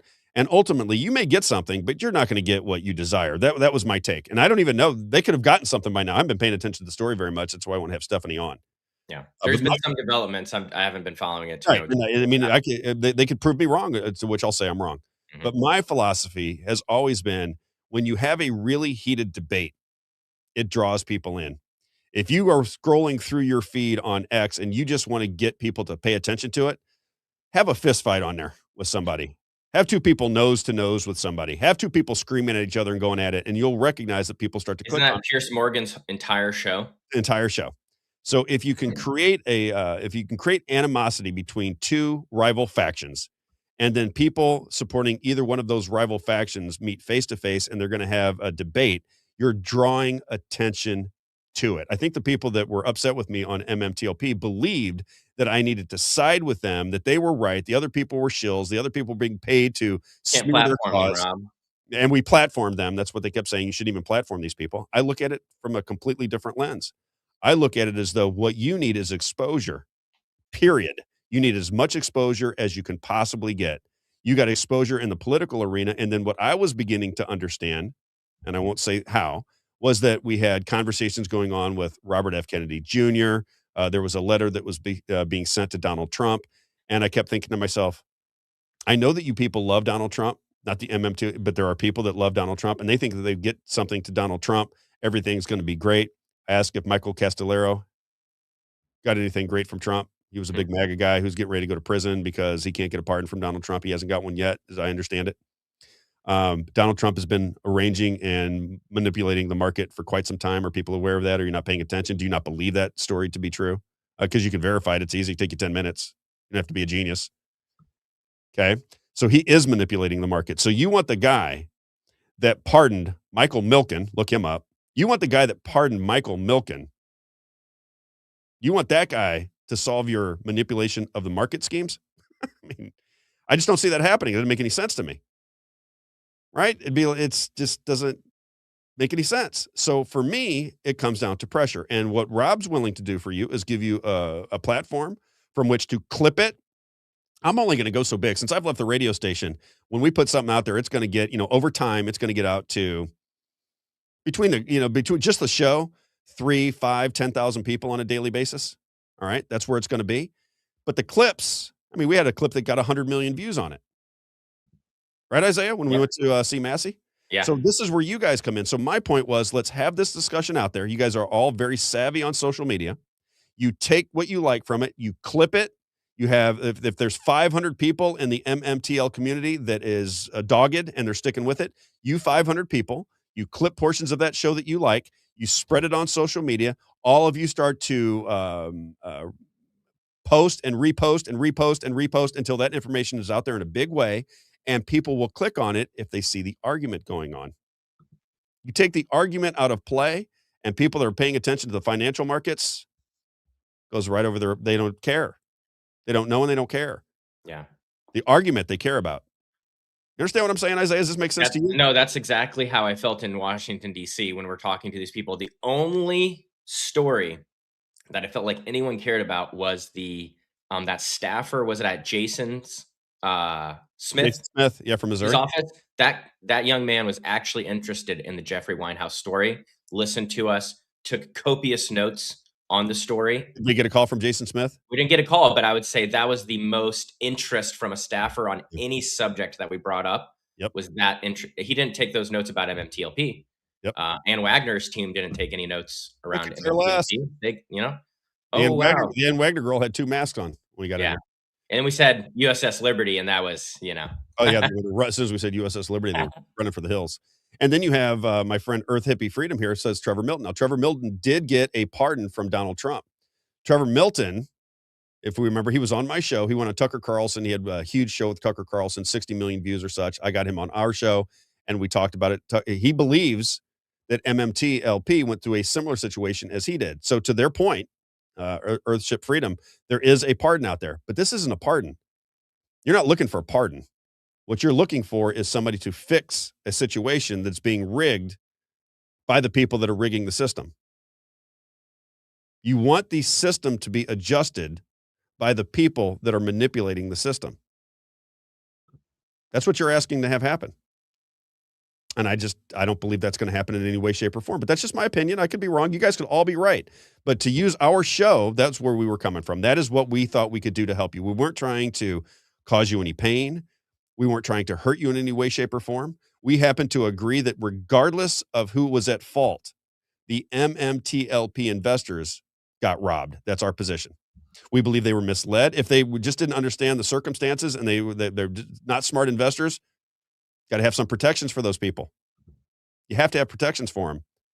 FINRA, and we should play this clip and then we'll bring in Stephanie. Stephanie, if you're listening, we'll bring in this clip and then we'll bring you on. So this is the clip that really caught my attention and made me believe that the MMTLP people were onto something. It is Gary Gensler and Ralph Norman. Ralph Norman is questioning Gary Gensler, former head of the SEC, and just the way he answered the questions, the deflection, the nonsense, the process, and the structure are ridiculous. And everybody could see it with this particular clip we're getting ready to play here. It's about 5 minutes long. We may pause it but I want people to see it because if you're not invested in the market, if you don't care about the market, what you should care about is the federal government, FINRA, and the SEC not protecting retail investors and stealing their money. That should be bothersome to people.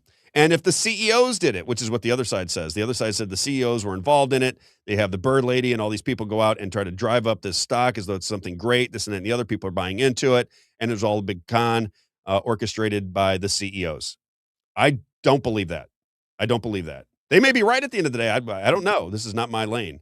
They may be right at the end of the day, but John Berta does not strike me. He has been very friendly to me. He answers every single question. If I call John and say, I want you to come on, he doesn't say, Rob, what are we going to talk about? Are you going to try to trap me in a lie? Don't do that. He doesn't do any of that. He said, come on, baby. He comes on and he'll talk with me for 2 hours if I want to. And that tells me that he's probably on the side of right. But that's just my opinion. Fair enough, Isaiah? Still free to have one?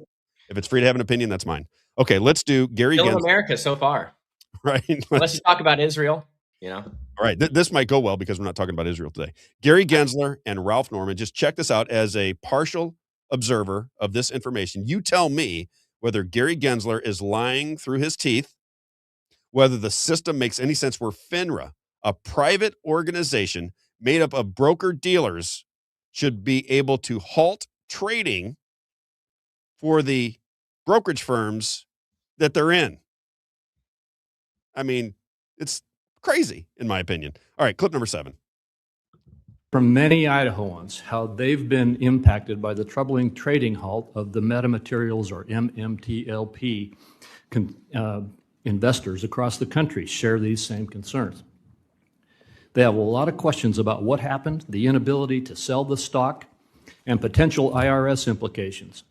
And to get answers about what happened, they'd sent letters and made freedom of information requests of the SEC and I believe FINRA as well.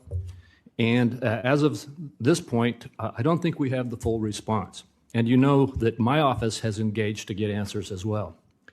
Can you confirm that the SEC is reviewing the trading halt from December 2022, and will you commit to publicly releasing the SEC's findings on this investigation? Let me just sort of step back. FINRA is separate from the SEC, and they have a set of rules. They're organized, and those rules are approved by the SEC after public comment, but they then move forward and implement their rules.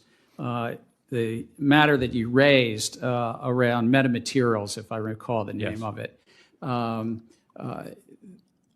in December of 2022, if I recall. I'll come back to him, Isaiah. I'll come back. Under FINRA's rules, they sought trading halt. They didn't seek the SEC's advice or permission on that. That is something that they did separately in that matter. So is the SEC not investigating these actions at all? The SEC's role is to investigate many things in the capital markets. We don't speak to specific investigations, but we do, on a regular basis, examine FINRA for compliance with their rules and examine them on a regular basis. Yeah. So here's Gary Gensler, who's trying to act like he doesn't. What was it? That's was it 2022? I mean, come on. I mean, you know, anybody with any antenna goes, okay, this guy's full of BS right from the very beginning. But then when he explained the process, I went, wait a minute, that's the process? The process is that FINRA, just for people that are just outside of MMTLP that are listening, this is the process as I understand it, based on what Gary Gensler has to say right here. FINRA is a private organization made up of broker-dealers. Right? Private organization made up of broker-dealers. The claim that is being made by the people supporting MMTLP is that they were doing naked short selling, which means they were selling shares they didn't have. So if they're counterfeiting is what they're doing. That's their accusation. They're counterfeiting shares.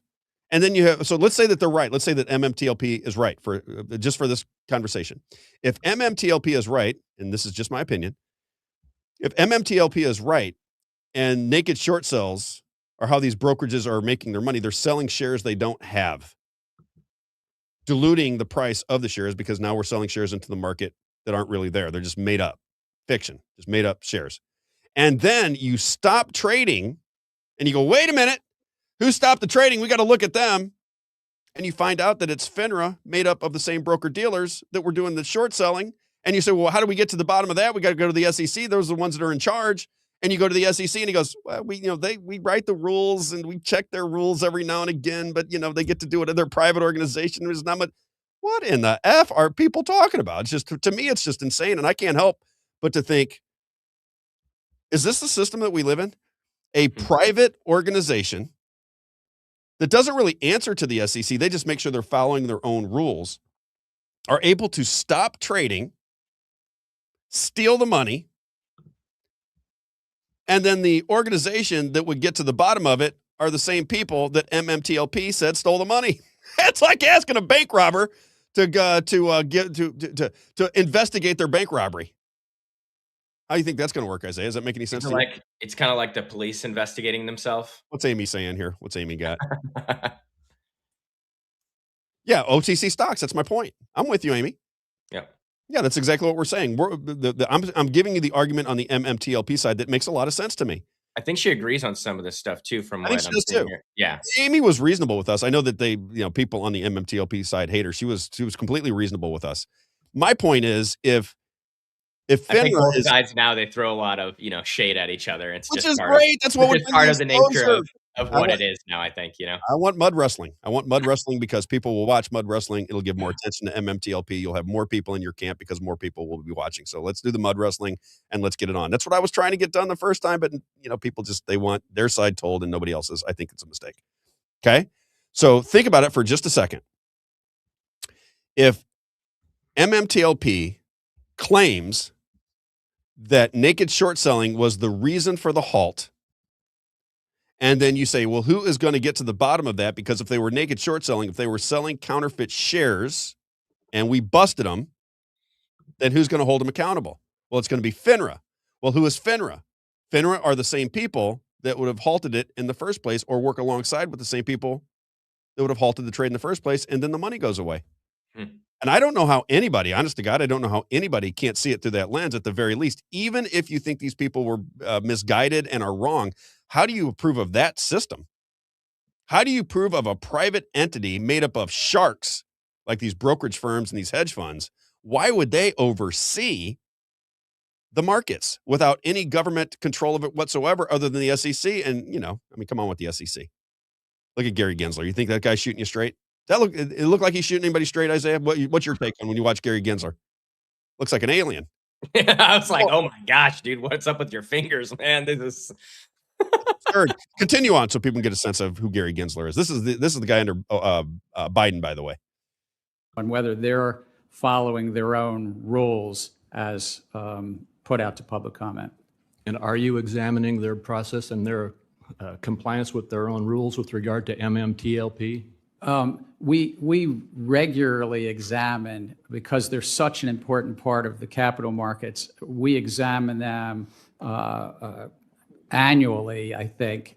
Part of our division of examination has a whole unit that examines FINRA on a regular basis. Well, I don't know whether this question relates to you or FINRA or both, but the investors have asked for the aggregated audited share count for the MMTLP and for the blue sheet data to ascertain whether MMTLP shares were subject to counterfeit and naked short selling. Have FINRA and the SEC analyzed MMTLP for any potential fraud or wrongdoing?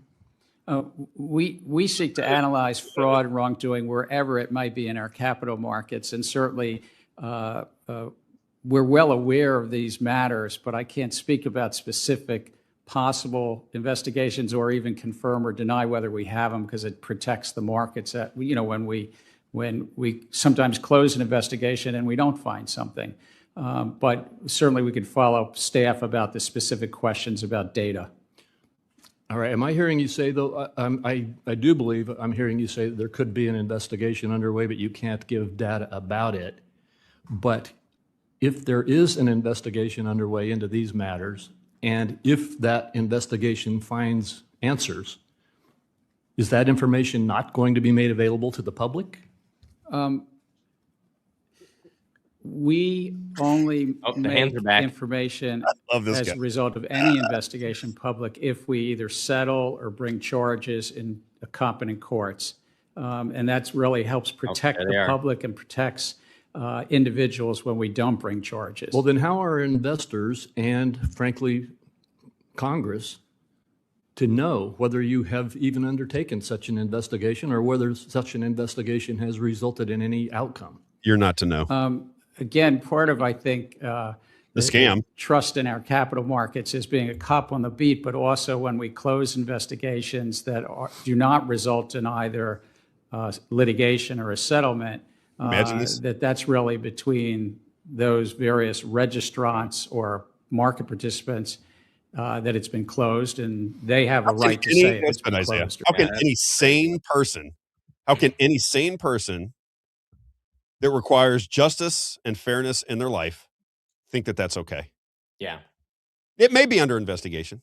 Mm-hmm. It might. I mean, I know we always compare it to the Sackler family, right? How will anybody know, Isaiah? In that. So imagine if there was a private institution between the FDA and Purdue Pharma that was making these decisions. This is exactly what happened. That's that's my point with everything that you're talking about.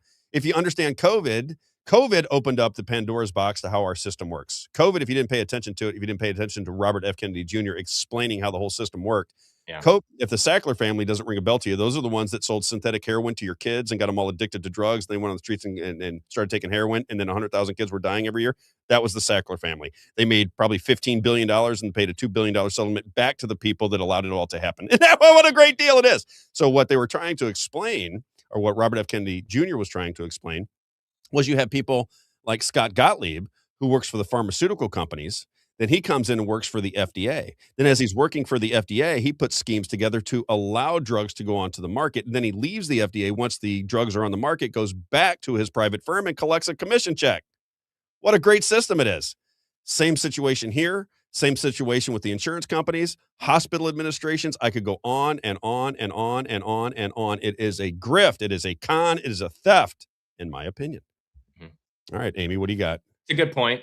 Yeah, they would not comment on it, I would imagine. They would probably say no comment, right? I think, Amy, I think the Ongoing FBI, investigation. Amy, I think the FBI is the most corrupt organization in all of America, even more so than the CIA. So that's what I think of the FBI. I think Crazy More Eyes. than the CIA? I don't know. I think Crazy Eyes Cash Patel is a puppet. That guy doesn't have enough brains to fill a thimble. I said that before when everybody loved him. Isaiah, did I not? I said I met him. I watched him. Remember, I said he said literally every other word, literally this, literally that. I said I was. My dad will be witness. My dad was sitting with me. I said this is the guy that's going to run the FBI. This guy's a moron. He's a monkey. He's retarded. I said I can't believe that this is their guy. This is the one that everybody's excited about. Is Cash Patel? I said that when everybody loved him. Now with the Epstein case and everything that's going on, now there's a little bit of a split. I think the FBI is a complete and total joke. I ask anybody who pays attention to the FBI. Can we play that clip one more time? I just love it. I just got the picture. I'm sorry. But he's funny at the very least. But the FBI, if you read the book, One Nation Under Blackmail, will give you an understanding of what the FBI is all about. Just read what Whitney Webb had to say. It's completely detailed. It's got all of the cliff notes so you understand exactly what happened. The FBI merged with the mafia families in America back in the 60s because J. Edgar Hoover, who was a gay man, was having gay liaisons up in New York City. Guys like Roy Cohn were aware of it. They started to blackmail.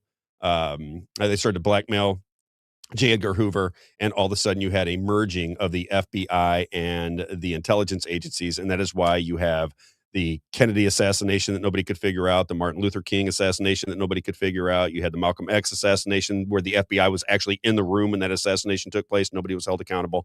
That is why you have the Robert F. Kennedy assassination. Now we know that the guy that sits in prison right now, Sirhan, isn't the one that killed Robert F. Kennedy Jr. Then you've got the Tyler Robinson story that nobody makes any sense that the FBI says is cut and dry, baby. Tyler Robinson did it. And then you have these videos of people putting 30-06s in their pants. Yeah. And it comes up to like their shoulder. Exactly. The assassination tip of Donald Trump, where a guy that was working with BlackRock climbs onto a shed, takes dead aim at the president. Everybody's watching. You got people standing up there and they go, that situation is over now.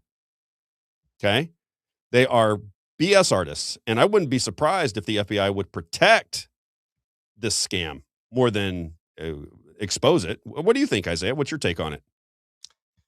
Yeah, I think anytime the government can protect themselves instead of the people, they do.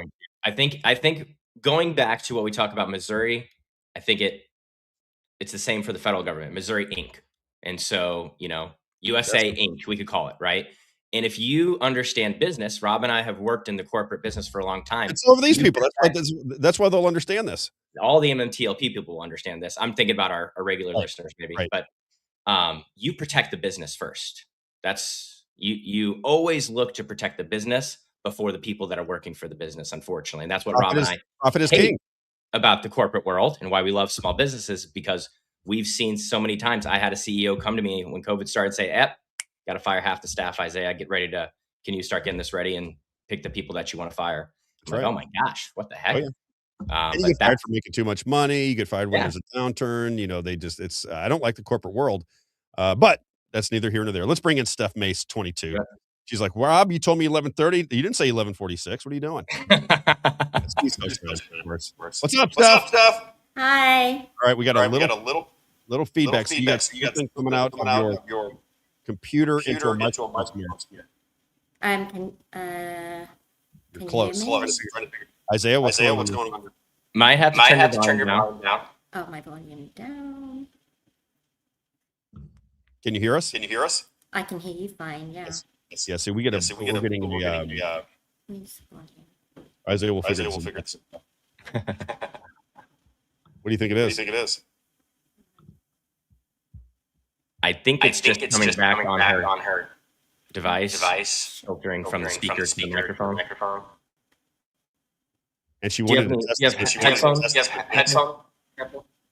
Let's see.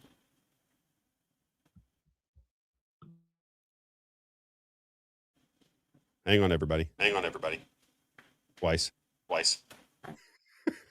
Here, I muted her for a second while she's jumping out. Funny enough, Owen Schroyer had the exact same problem yesterday on his. What do you think's causing that? I'm not sure. His was a little bit different than ours, but I think his was a problem that he had on his end with his setup. But I think this is just a situation where she doesn't have headphones in, and the microphone on her device can hear her speakers. Microphone on her device can hear her speakers. How do Yep, we solve so, headphones, I would say, probably. Uh-oh. That might be a problem if she doesn't have them. Yeah. All right, text her. Let's see if we can get her back on. If not, I'm just going to let her talk. And then mute her when I'm talking, maybe. Yeah. You can just have her call you, too.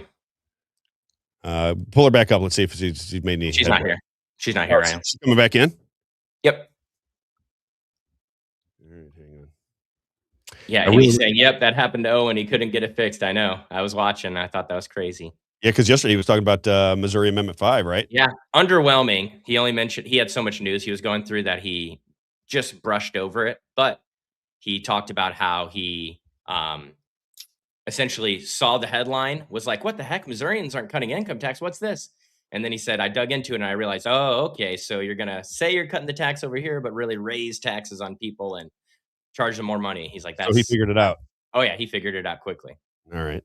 Let's see here. Yeah. Let me see if I can get Steph on the phone. So can you text her? Well, I need to get her number so I can call her and put her into the system. Okay. So hey, Stephanie, DM Rob on X if you're listening. I will say, just for the Missouri listeners, yesterday I saw that Dana, tell me if I get this wrong because I see you're listening, but something about a stay of applications on data centers in the city of Pacific, Missouri, was passed and signed by the mayor of Pacific yesterday. That's a big win here in Missouri. What happened? So the city of Pacific, they signed that they won't accept any applications for 12 months from any data centers, I believe, is what passed. Oh, yeah. We talked about that just a little bit yesterday. Okay. Yeah, So Dana Powers, she put that and I reposted it on social media. Yep. Very cool. All right, I'm dying to hear this conversation today. Double make gum commercial. Very nice. John's comment earlier was too long to post, but he's glad that I'm back. We'll say that. Yes. Couldn't stand it with me alone. Any communication? Because I'm not getting her. I don't have anything yet. Steph. Oh, I want to have this conversation desperately. Because I want to see what people have to say about what she's got, what her take is on it. Because she's not a shareholder. So I'm curious what she has to say about the entire situation. And I've been looking forward to this for a week. Yeah. That stinks. I wonder what kind of device she was joining on. I give a pretty detailed instructions to tell everyone to join on a computer or laptop so that we don't experience issues. Let me see here. Is that her? No. I'm going to put something out on X for her. Where'd you go, Steph? Nothing's easy, Isaiah. If it's good, it's going to be difficult. You know how it is. Of course. I was actually thinking about that today, Rob. I was thinking that's what they want us to. They want, the industrialization of everything, right? Modernization. They want everything to be easy for you, right? Oh, it's going to make it this easier for you. When the easy way is not the good way necessarily. You don't learn that way. It's just so funny how society pushes that on us. It's like, oh, we're just doing this to make it easier for you.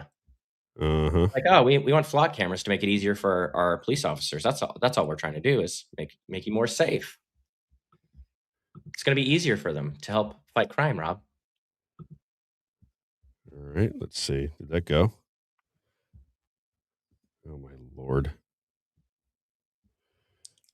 Can we get the music from Jeopardy on? Jeopardy? I know, right? Okay, so at Steph, I'm putting this out onto live everybody. My apologies. Please DM your number.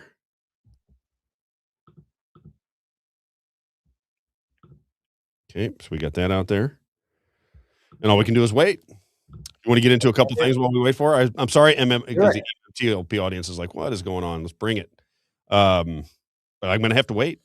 I got no choice. We're just trying, we're trying to build the anticipation, Rob. I don't have a DM from her. No. And we'll give her the rest of the show too, everyone, just so you guys know. I don't think we have any other guests, right, Rob?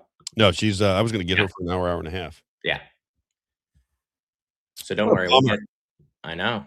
What a bummer. Well, I'll finish up what I was talking about with the Gary Gensler. How many people that are not normal are not familiar with MMTLP? How many people think that Gary Gensler looks like he's a little bit deceptive there? I mean, I'd be curious to see how many people think they look at that video that we just played and say, what's going on with this guy? Doesn't make any sense. And then the process doesn't make any sense. How do you think about that, Isaiah? Just for example. I mean, to me, that just seems like a crazy setup. Don't you agree? Yeah, sorry, I'm trying to get a hold of Stephanie. I apologize. Right. I'm not listening really. Somebody says, thanks for Stephanie, but we can't get her on. So may be upset with me for not having Stephanie. If anybody wants to bring in or speak for Stephanie today, if we can't get her, if there's anybody in the MMTLP community that wants to give us their takedown, I guess just reach out to us until we find her. You want to play the other? Oh, I know another clip we can play, though. That kind of is on the same topic. I was making the argument, Isaiah, that you're not going to get anything done through this administration, and people think I'm crazy. And that's all administration is just to Trump. They think Trump, or a lot of people, I shouldn't say that. A lot of people think Trump is completely different. He's righteous, and he's going to fix all of these different things. Did you see Owen Schroer, speaking of him, take him down yesterday? Oh, yeah. All right, let's play this for everybody as we try to reach Stephanie. So still trying to get a hold of Steph for Steph Mace 22 to speak on all the updates for MMTLP. We'll hope to find her. But there she's back in. Let's try her. Let's try her. Let's see. All right, we're going to throw you in here for a second, Stephanie. See if this works. Let's try it. There we go. Okay. You got to turn your volume up a little bit, but we can hear you. Oh, okay. There's no feedback now, so we're good. And I like the background. Fraud on Wall Street. Very nice. Savvy. I thought it was appropriate. How's she sound? Can we hear her a little bit? Barely hear her. Okay, so you got to turn your volume up on your side. Whatever your input volume. Can you hear me? Yep. Keep going. Hello? Yep. Is that good? More. No. I have that up. I have that up all the way. Is it still too low, Isaiah? If it is, we'll do phone stuff. I mean, it sounds like you're whispering into the microphone for me. Oh, can you see? Can you hear me now? Yeah. Oh, there we go. I think it was in your hair. I just need to speak louder. That's what. There we go. Okay. All right, Steph. Now we're ready to rock. Hold that microphone as close to your mouth as you can because I want to hear every word that you have to say. So you're somebody that from the sidelines has been paying attention to the MMTLP fiasco, as they like to call it. What is your take? It sounds like the MMTL people like what you have to say, so they're on your side. That's the way I understand it, at least. I think the majority of people supporting the MMTLP movement like what you have to say. Are there any updates? Is there anything going on? And we'll get into the engine of how we got to this particular position. Anything going on within MMTLP that we have not reported on recently? Yeah, well, there's a lot. Like there's obviously the MMAT bankruptcy case, which I think is really, really interesting because the trustee is actually doing what SEC and FINRA and all of that should have been doing, and even Congress. They're investigating it. And, like you said, SEC says we may be investigating, we may not be investigating. And I think that is really just concealing the crime. So I do too. Those updates. I mean, look, there's she's subpoenaing the DTC, FINRA, New York Stock Exchange, Citadel, Virtue, TD Ameritrade, all of these big guys. And then I think another interesting fact is that Jane Street intervened. And why would you intervene if you're actually not named in it? So there's so much stuff going on there. It's a very, very unique case. And they're obviously hiding stuff. And I know they're trying to say, oh, it's just they read the information wrong. And so if it was the case, why not answer questions regarding it? Like, wouldn't that just make it much simpler versus having 65,000 plus people going, what's going on? Contacting you continuously, contacting the Congress, contacting. If there's nothing going on, then say that. I mean, it's really that simple to me. Like, this isn't their first rodeo, the SEC, at doing this. I mean, they're notorious. They did it to CMKX. That's going back into the 2000s, where they did a Bivens case and they were aiding and abetting criminals. So they're not clean. They're not a clean agency. Well, my question is, and I'm curious your take on it. Why are they not just giving this aggregated share count? Now you have people that dismiss MMTLP and say everybody involved in MMTLP is crazy, and they say, well, they've given this number out, and the people on the MMTLP side say, just show them how many shares were out there. Once we can see all the brokerage firms and how many shares they sold, we can add that up and find out, are there more shares than were available on the market? And if there was, then we have a problem. That seems to be all everybody wants on the MMTLP side, and from what I understand, nobody's getting it. Is that the way it's working? Yeah, I mean, that's what I mean. Why is transparency such a hard thing to ask for? I don't know why anyone would think that was such an unreasonable, thing to ask for, because we don't know what's going on. Like, clearly there's something nefarious going on. But even if there wasn't, then prove it. If there's nothing to see here, then prove it. That's all. It's like, why are you finding or ignoring everyone? I mean, look at the Nextbridge hydrocarbons have reached out to the SEC 6 times, and they've ignored them 6 times. Count how many, like 50,000 plus emails and requests to the SEC. Nothing. Why are you ignoring people? Their very job is to support and retail investors. Make sure that they're the police of Wall Street, and That's they're right. not doing their job. So I don't think it is unreasonable. Whether there's nothing to see here, that is regardless. Prove it. Show that. Show the data. Why is it so? Why are you hiding things? Why do you not want that to come out? And I think that's the biggest thing. It's like, if you've done nothing wrong, then there's nothing that you should be worried about. What do you say to these people on the other side, Steph? Because this is the thing. The other side says that you were taken for a ride because you were involved in a CEO stock scandal, and they were basically pulling the wool over your eyes, and they ran away with the money. What do you say to those people? Do you see that argument, or do you see that argument as being absurd? Have you paid close attention to see the other side and their angle? What is your take on I it? mean, to tell you the truth, I really don't like the drama and the BS. I don't like social media, to tell you the truth. I was never on social media. I don't like it. But I think it's easy to say to everyone, it's a conspiracy theory. That's what they say to everything. And I'm sorry to everyone. interrupt you, Stephanie. Do you mind holding the microphone a little closer to your mouth? People can't hear you. Okay. Yeah. Thank So you. Sorry. they like to say that there's no, it's a conspiracy theory, and put everyone in that basket of you're crazy. But I think if we've noticed everything in the last 5 years, everything that is called a conspiracy theory seems to be true. Right. So, I mean, if it was just a one-off, but this isn't a one-off, okay? I mean, and you're looking at, like I had said, is the CMKX diamonds. I mean, they did a sting operation and took those people's money, and they are still concealing the crime. This is going back to the 2000s, early 2000s. I mean, you have insiders. I don't know if you've heard of Dr. Robert Shapiro. He was okay. So he exposed SEC. He exposed all of this. I'm listening to the actual people that worked with them and are saying this stuff is going on. So it's like, it's easy to sit behind a computer screen and call everyone a liar and a conspiracy theorist. That's an easy out. then Why you are have why are they doing it, do you think? Because the MMTLP people think that there's a group on the other side that are there to basically smear the information. They're almost like bots in their mind.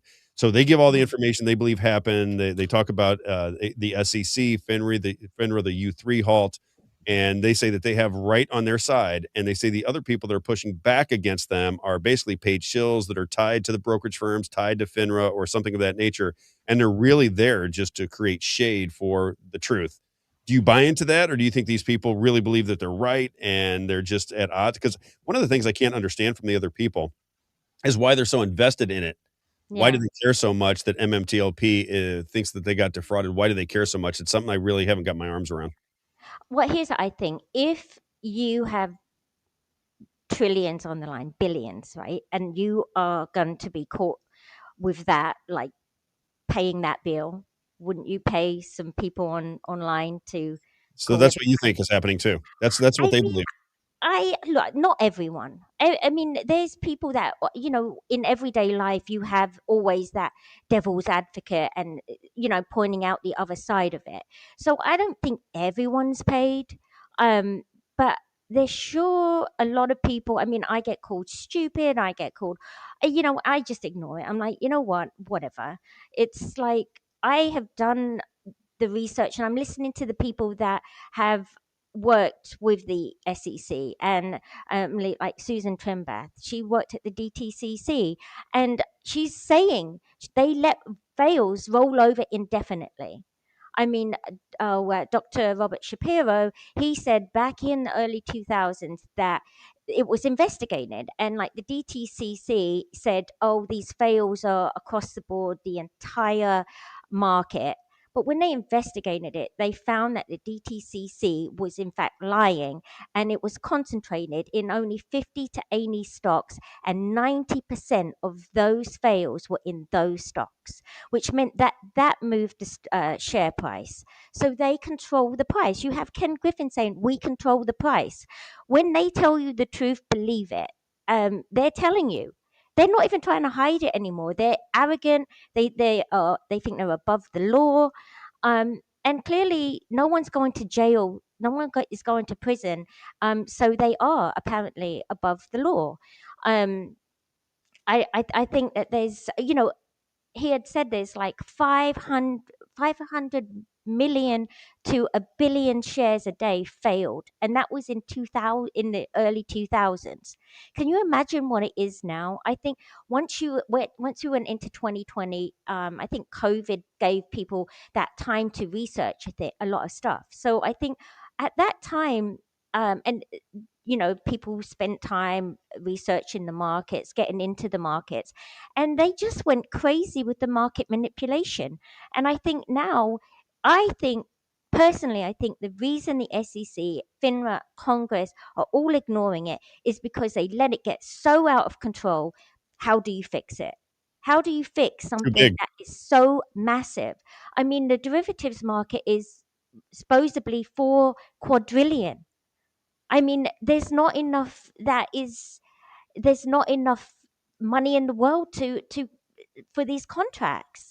And they manipulate it through all of these loopholes and through all of these option chains, and I mean it's just continuous. So this look, and here's another thing. There's so many lawsuits right now. There is so many lawsuits that are showing the data, because now you can, as a CEO, you can have it's a company called Share Intel, and you can monitor your stocks and where they are going and who is buying them, what is going on. And these CEOs, it's a new generation of CEOs that are doing that, getting the data and going to the courts with it. And the judges aren't dismissing these cases anymore because they have the proof. So you can sit there and say, this is how the market works. Well, yeah, that's how it's supposed to work. That's not actually how it works. The market isn't, it's so opaque. They funnel all of your orders through the dark pools. There's something I like to call it payment for order fraud, but it's called payment for order flow. It was pioneered by Madoff, Bernie Madoff. Nothing crazy there. And this is where, I mean, it's grown into, I think it's $5 billion a year. So they are like Citadel, Virtue, Jane Street. There is a core group of these market makers and big firms that are buying this order flow. Citadel is the biggest one. They are named, Citadel and Virtue are named in, I think, every market manipulation lawsuits. And there's so many now. You can't say everyone is a conspiracy theorist. There is data proving it. So here's the thing. Citadel went after the CAT system. This CAT system took 16 years from conception to, but I said it wrong. Anyway, they finally brought it out, but now Citadel is trying to get it defunded. Well, it's been defunded, declawed, put on a diet. So it's pretty much been neutered. And now, to add insult, they are saying if the data is older than 3 years, they're getting rid of it. Well, so much of this crime happened more than 3 years ago. So that means they're getting rid of that data. Why? Why are you getting rid of this data? And then you're saying, oh, it's too expensive to run the CAT system. But do you know how much the SEC wrote off on those fines? $10 billion in 10 years. 10 billion of those fines that could actually fund this CAT system. That is 40 years. 40 years of the CAT system. Is it really? I think pretty much retail shareholders would go, we will fund it. Let's know where this data is. We need the data. Transparency is the only way. We can't keep having these opaque markets where so much is going on behind the scenes. I mean, they put it off into different countries. We need a cross-border system as well. We need to know what's going on, because once they have these rules, they lobby to get them taken down. I mean, everything is against the retail shareholder. We are their exit liquidity. They just think, oh well, we can just steal off them because no one's protecting us. It's just I got to stop you right there. I don't know what everybody else thinks, but what you just said right there is exactly what I believe. If somebody said, Rob, you got to get this right, life or death, you got to get this right, I think that's exactly what is happening. You're left unprotected for a reason. There's no reason to have it set up to where the broker dealers would be on the board of FINRA, and then FINRA is able to stop trading and nothing happens. And it just seems to me that that's what's going on, because we study every ounce of the federal government, and I see corruption at every level all the time. It's just, it's a business. It's just, they run it like a business. And if you don't have protections, they'll just roll you, because they are they create the crime and they're the policemen. And that's what I think is happening. And I know a lot of people will disagree with me on the other side of this. My question is, have they ever put out all the major brokerage firms and how many shares they sold of MMTLP? Has anybody done that? Say, okay, here's your question, right? Your question is, what's the aggregate share count? Here are all the brokerage firms, and here's how many shares were sold. Have they done that for you guys yet? Not that I'm aware of.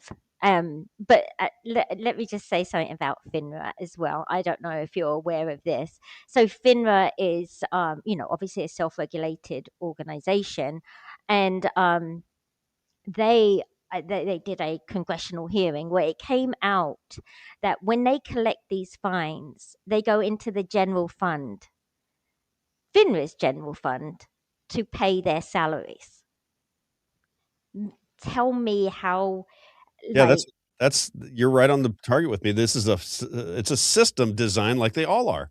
They're systems designed to enrich themselves at the expense of the citizenry. That's and it's across the board. I think that's why I'm invested in MMTLP, and I'm so I'm so interested in the story, is because I see the same pattern over. Isaiah and I talk about it all the time. Some people recognize patterns, some just they think you're crazy because you recognize these things.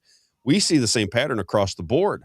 It's across the board. No matter how much you shed light on the corruption, they have a way to either just let it roll out forever. That's one of the big ways they protect themselves, is it goes on until you run out of gas. You know, you're fighting Exactly. them, you're fighting them, you're fighting them, and then all of a sudden you got 300 people, then there's 200 people, then there's 100 people, then there's nobody paying attention to it anymore because you can't get any traction, and the story goes away. Right. That's what happened with COVID. COVID, you know, and you know, if you're listening to the show earlier, we diagnosed COVID. I was doing a podcast about COVID before anybody even knew what COVID was. I was telling people, I said, wait a minute, I shouldn't say I was doing a podcast. That's wrong. I was doing a podcast in the middle of it, but I was telling all my friends and family from the very beginning, this is a con job. And now Yeah. people are starting to recognize that it was a con job, but it's too late. Nobody cares anymore. They're on to the Iran war. They're on to the stolen elections. They're on to this, and they don't pay attention to it anymore. But I'm like, well, COVID was a $2.2 trillion transfer to the stock market. You guys do recognize that, right? That's what happened with the CARES Yeah. Act. They took $2.2 trillion and took it. They just took it Yeah. to solve a problem that they created. And Right. nothing's going to happen to them. Dr. Fauci might be the fall guy for it, but nothing's going to happen to all the money that was stolen, all the people that were hurt, all the businesses that were lost. Nothing's going to happen because they No. wait. It's been 6 years, and now all the talking heads will come out and say, "Oh, you know, I can't believe they did this to us. Dr. Fauci needs to go to prison. He needs to be hung in the public square." I'm like, yeah, but all the people that died and all the businesses lost and all the friendships and families that were destroyed, that all happened. That still happened, Yeah. and nothing goes down. It's this. It feels like it's the same way here I with think, COVID. yeah, like a lot of times, all of this legacy media is owned by the same people, so Correct. they push the narrative on what you should believe, and it's like a 2-week cycle, and then everyone forgets about it. I think the good thing with this grassroots movement, and it is across quite a few tickers as well. I mean, MMTLP is such a unique situation because it is a crime scene frozen in time. So I think the evidence is there. That's why they ignore them because it's so big. How do you fix it? It doesn't. They don't know. Hester Pierce said it. She doesn't know how to fix it, but it should never have got there. You should never have let it get to that point. Why are you not protecting the people? Why is the government not protecting the people? So I mean, like in Florida, I mean, look, Ken Griffin now is backing the what's Byron Donalds, who Shocker. is hmm? I said yeah, that's but not a shocker because Byron Donalds is he's backed by Donald Trump too. well, and the thing with Byron Donalds, he's got quite the conviction. I mean, like He's a he fraud. He's an absolute fraud. oh, Everybody in he's Florida knows what's awful. going on, and he's still going to win. But he's an absolute fraud. We talk about it all the time. We have Paul. I'm from Florida. Florida, Missouri is where I come from. So we've had Okay. Paul Renner on the show.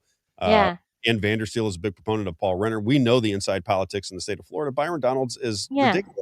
But He they will is. sell him as though he is an upstanding guy. He's with Donald Trump. He's MAGA. And he'll win. I mean, Byron Donalds, I would assume, is going to win, barring some form of miracle down here because they count all the votes by machines in Florida by law. So you can Yeah. only imagine if the establishment wants Byron Donalds, that's who we're going to get. I got And to then go ahead. I'm sorry. I didn't mean to interrupt you. no, go ahead.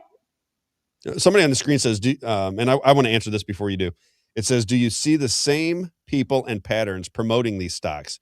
Do you see the same people promoting these penny stocks over and over again? Yes. My point to that is it doesn't really matter. There's no protection. Let's say that you're right, and this was all based on malfeasance by the CEOs. Who's protecting people? That's that's where I'm coming from.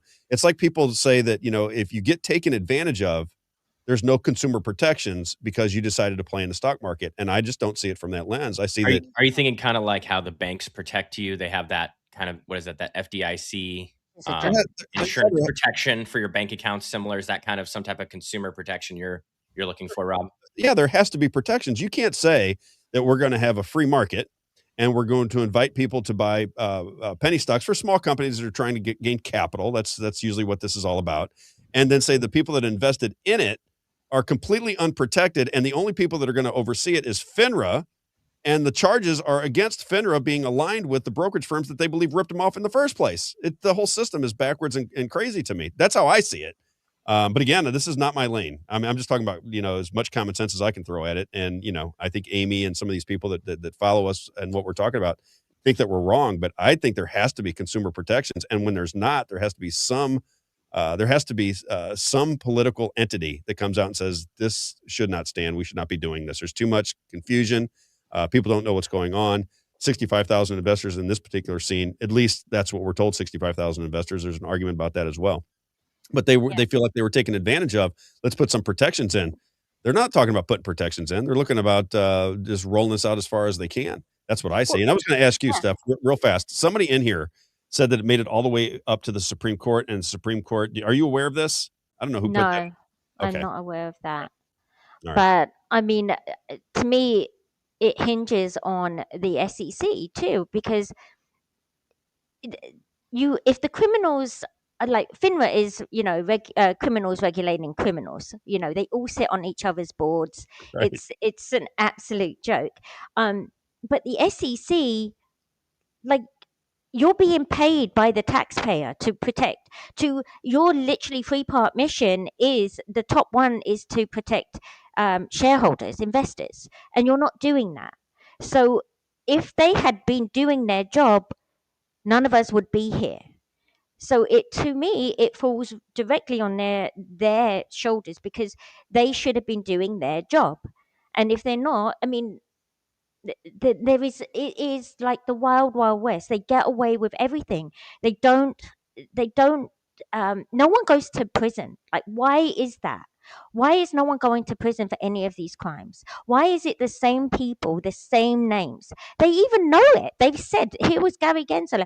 Oh, well, it's 6 wholesalers. Well, let's see which 6 could we be talking about. Even if we took those 6, I think we would see a massive improvement. And I want to be clear, not every hedge fund, not every person in the stock market is bad. But these people give the stock market a bad name, and they control the stock market, because Ken Griffin, he is the stock market. What is it? It's 47% of all US retail stocks goes through him. Unbelievable. He is. And then the next one next to him is Virtue. So when you keep having these same people's names come up, it is a pattern. It's a pattern. So it's if there's no investigation, we need to investigate this stuff. It needs to be investigated. Why is the trustee investigating when the SEC didn't? Why is the MMAT trustee doing the job of the SEC? They have subpoena power. They could be getting this information. And to hide behind, oh, we are investigating, but we can't tell you about it, is an absolute. I have no words for it. It's just absolutely horrendous. What do you think is the solution? Here's this is the other thing that we get into. I'm looking at it, if I was trying to get to the bottom of this, if I wanted some repercussions, if I wanted accountability, if I wanted to at least get the money back that I had invested, or whatever the MMTLP community believes they have coming their way. A lot of these people think they have, hundreds of millions of dollars coming because of the stock price they believe it should have settled at. What do you think the remedy is? And I'll just give you really quick. We talk about it on the show all the time. We don't think the courts care. We think that when you get up to the upper, because they'll get appealed. This is big money. So you're going to eventually make it to a court that's got big time influence. We don't think the courts give you justice at all. I mean, we saw that with the elections, and whether people believe the elections were manipulated or not, there was enough information there to have a hearing from the Supreme Court of the United States. And they just said, no, we're not going to take it up. I'm like, well, now what do you do? I mean, if that's the only entity that's going to give us justice, and they won't take it up, seems kind of odd. You guys have been at this for almost 4 years, if I'm not mistaken. It's closing in on 4 years, if it hasn't reached the 4-year mark already. What would be justice in your guys' mind? How do you think this is going to play out if things turn your way?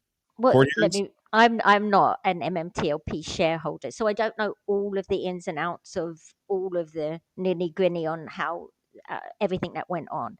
I wish I knew how it was going to play out. I really do. I used to be a very trusting person, and now I'm not. I don't trust any.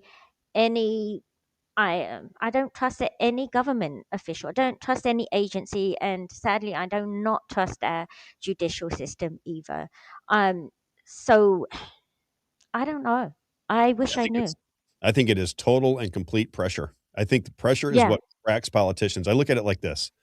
Now, for the MMTLP people, I know it's going to sound a little bit foreign to you, and you're going to think that this sounds crazy. But I believe we're in a rigged system. I think Donald Trump won a presidency because people feel like the system is rigged. And if you're in a rigged system and you have a constitution, the only way to win is to use your Constitution against them. That's the only Yeah. thing you can do. If they're not going to follow the Constitution and they're not going to do anything that creates justice for you, then what you have to do is put so much pressure on the political system that they break.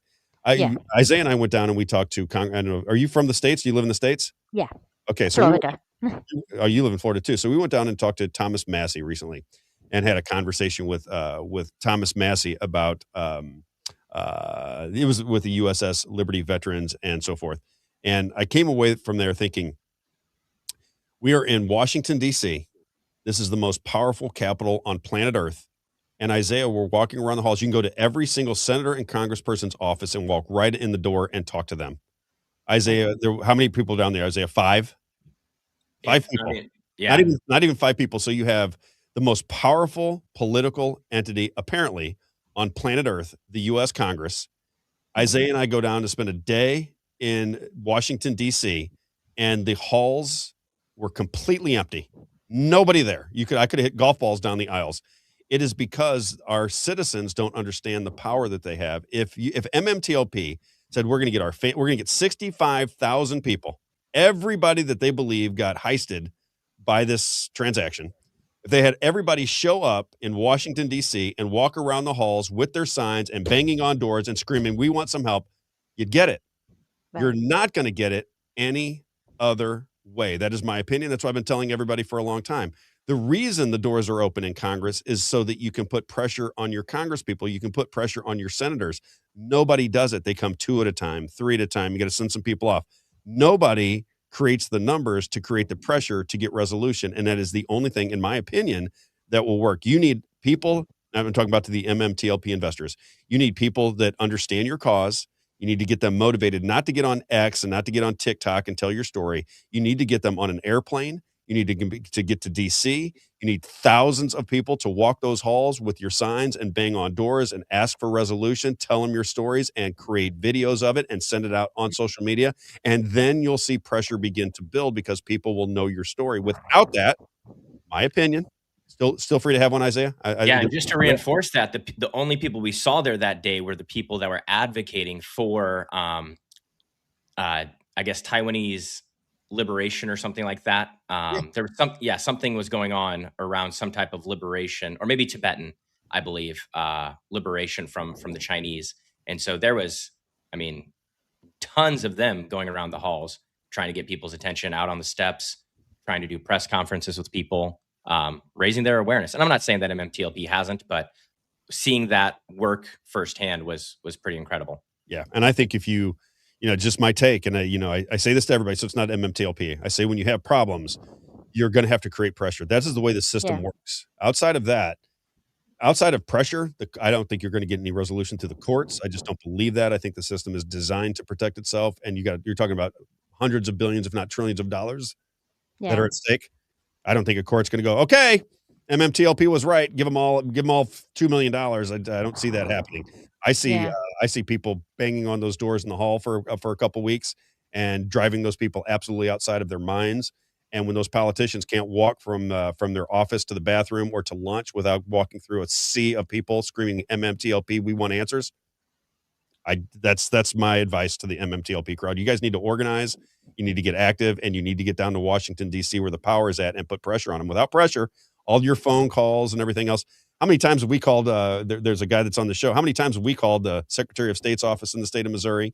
He's listening right now. How many times does he try to get Ann Wagner, who oversees the Financial Services Committee in the House of Representatives? How many times have we tried to get those people to do something through phone calls? They don't care. They just don't care. They don't care, not a little bit at all. They just flat out don't care. So that is my take on it. That's my advice. And I think you're right. I think one of the strongest things for the MMTLP community and the other communities is that no one has left. And I think actually uniting with all of the other tickers as well and exposing this because MMTLP is, like I said, is very unique because it is. They did that U3 halt, and I think that is the key is uniting and getting loud. I mean, you have to. I think we have to force their hand, because them just ignoring everyone, you know, it's they're just going to continue doing that. You're going to get exhausted at some point. That's what I think they hope for, is that you guys get exhausted. And that's one of the reasons I was drawn to the MMTLP story, because the people supporting it are so connected, and I give credit to, I think this lady Junk Savvy and Busy Brands. I think that they have, they've kind of shunned me because I wanted to debate, and I still don't understand why they didn't take that debate. I just, for the life of me, I don't understand it. Those people know what's going on. They have people that saying they're wrong and they want to debate on it. For the life of me, I don't understand it. But I think that I think the attention, I think the not giving up is what drew me to MMTLP, and that's still where I'm at. I like people that band together and say, "We're not gonna take this." But your Yeah. next step is to get to DC in big numbers. You're gonna have to find a way to get people to your side. That's through Yeah. exposure and pressure, in my opinion. Yeah, I think you're probably right, because apparently all of the emails and FOIA requests is easy to ignore. They don't follow. They just ignore you. They don't do anything. I mean, at this point, it's, like I said with the CMK diamonds, that's been decades, and they still have ignored those people. And that was 40,000 people. I mean, it's time that it gets cleaned up. You can't say they're free and fair markets when they're rigged. That you just can't. And there's enough evidence to show that there is massive scale rigging going on. It's an organized crime syndicate, in my opinion. Yes. And then when you can have Congress making millions on insider trading, they're in on it. Who are some of the bad guys? I'm going to look them up real fast, because I always say these people come from the same place. So Okay. let's give me who's it? Give me the key bad player in your opinion. A couple Ken of them. Griffin. Is Ken it Griffin. Ken Griffin, right? So He here's has to be why. the biggest. Is he with Citadel? Citadel. All right, Ken Griffin. Let's look him up. Let's see where he comes from. Ken Griffin. Florida. Crazy eyes. Let's think, like, he's got the crazy eyes going on. Guess what school he went to, Isaiah? If you had to guess, what school do you think? Does it start with an H? The Elite Network. It starts with an H, doesn't it? It starts with an H and ends with Harvard, as they all do. I play this clip, Stephanie. I don't know how often you listen to the show, but I say they all come from the same place, and then I do this just so people remember. It's a big club, and you ain't in it. You and I are not in the big club. Now, I did not know that, Isaiah. I didn't know that, but I knew it. You understand what I'm saying? I hadn't looked it up previously, but they all come from the same places. If you look at the way, this is for MMTLP, I want to give you just a little education on things that I've been studying for 6 or 7 years now, pretty much every day. If you pay attention to the players in power, as Dr. Shiva, who had 3 million plus followers on X and then started talking about these things, and now when he puts a post out on X, he might have 500 people that see it because they've silenced him. Not freedom of speech, or not freedom of reach, you get freedom of speech, same kind of thing. If you look at these people in power, they come from a handful of schools, think tanks, and organizations. They all come from the same place. Even if you look at Nancy Pelosi, people that are just somewhat aware of politics, remember when she said, we're going to have to pass it to find out what's in it? Where do you think those bills are being written? They're being written in the club. It's a big club, and you ain't in it. That's where they write the bills. So they write the bills, they write the legislation that nobody reads, and then they pass it to find out what's in it. They write those 2,000-page bills at Harvard and at Yale. Yeah. That's where the secret societies come from. If you remember John F. Kennedy, let me see if I have that one for you. I might have stopped that one. Let me see if I have it. Keep you on for this because a great example is the ALEC here in Missouri, right? Correct. They're writing legislation. They have model legislation that they set up and then they bring to the government here in the state of Missouri and saying, oh, look, it's working in these other states. We got this model legislation. Now we can bring it in and we can just pass it. It's all good. Yeah, and I got rid of it. But there's John F. Kennedy says it's called The Speech That Killed Kennedy in April of 1961. And he said the secret societies are the problem.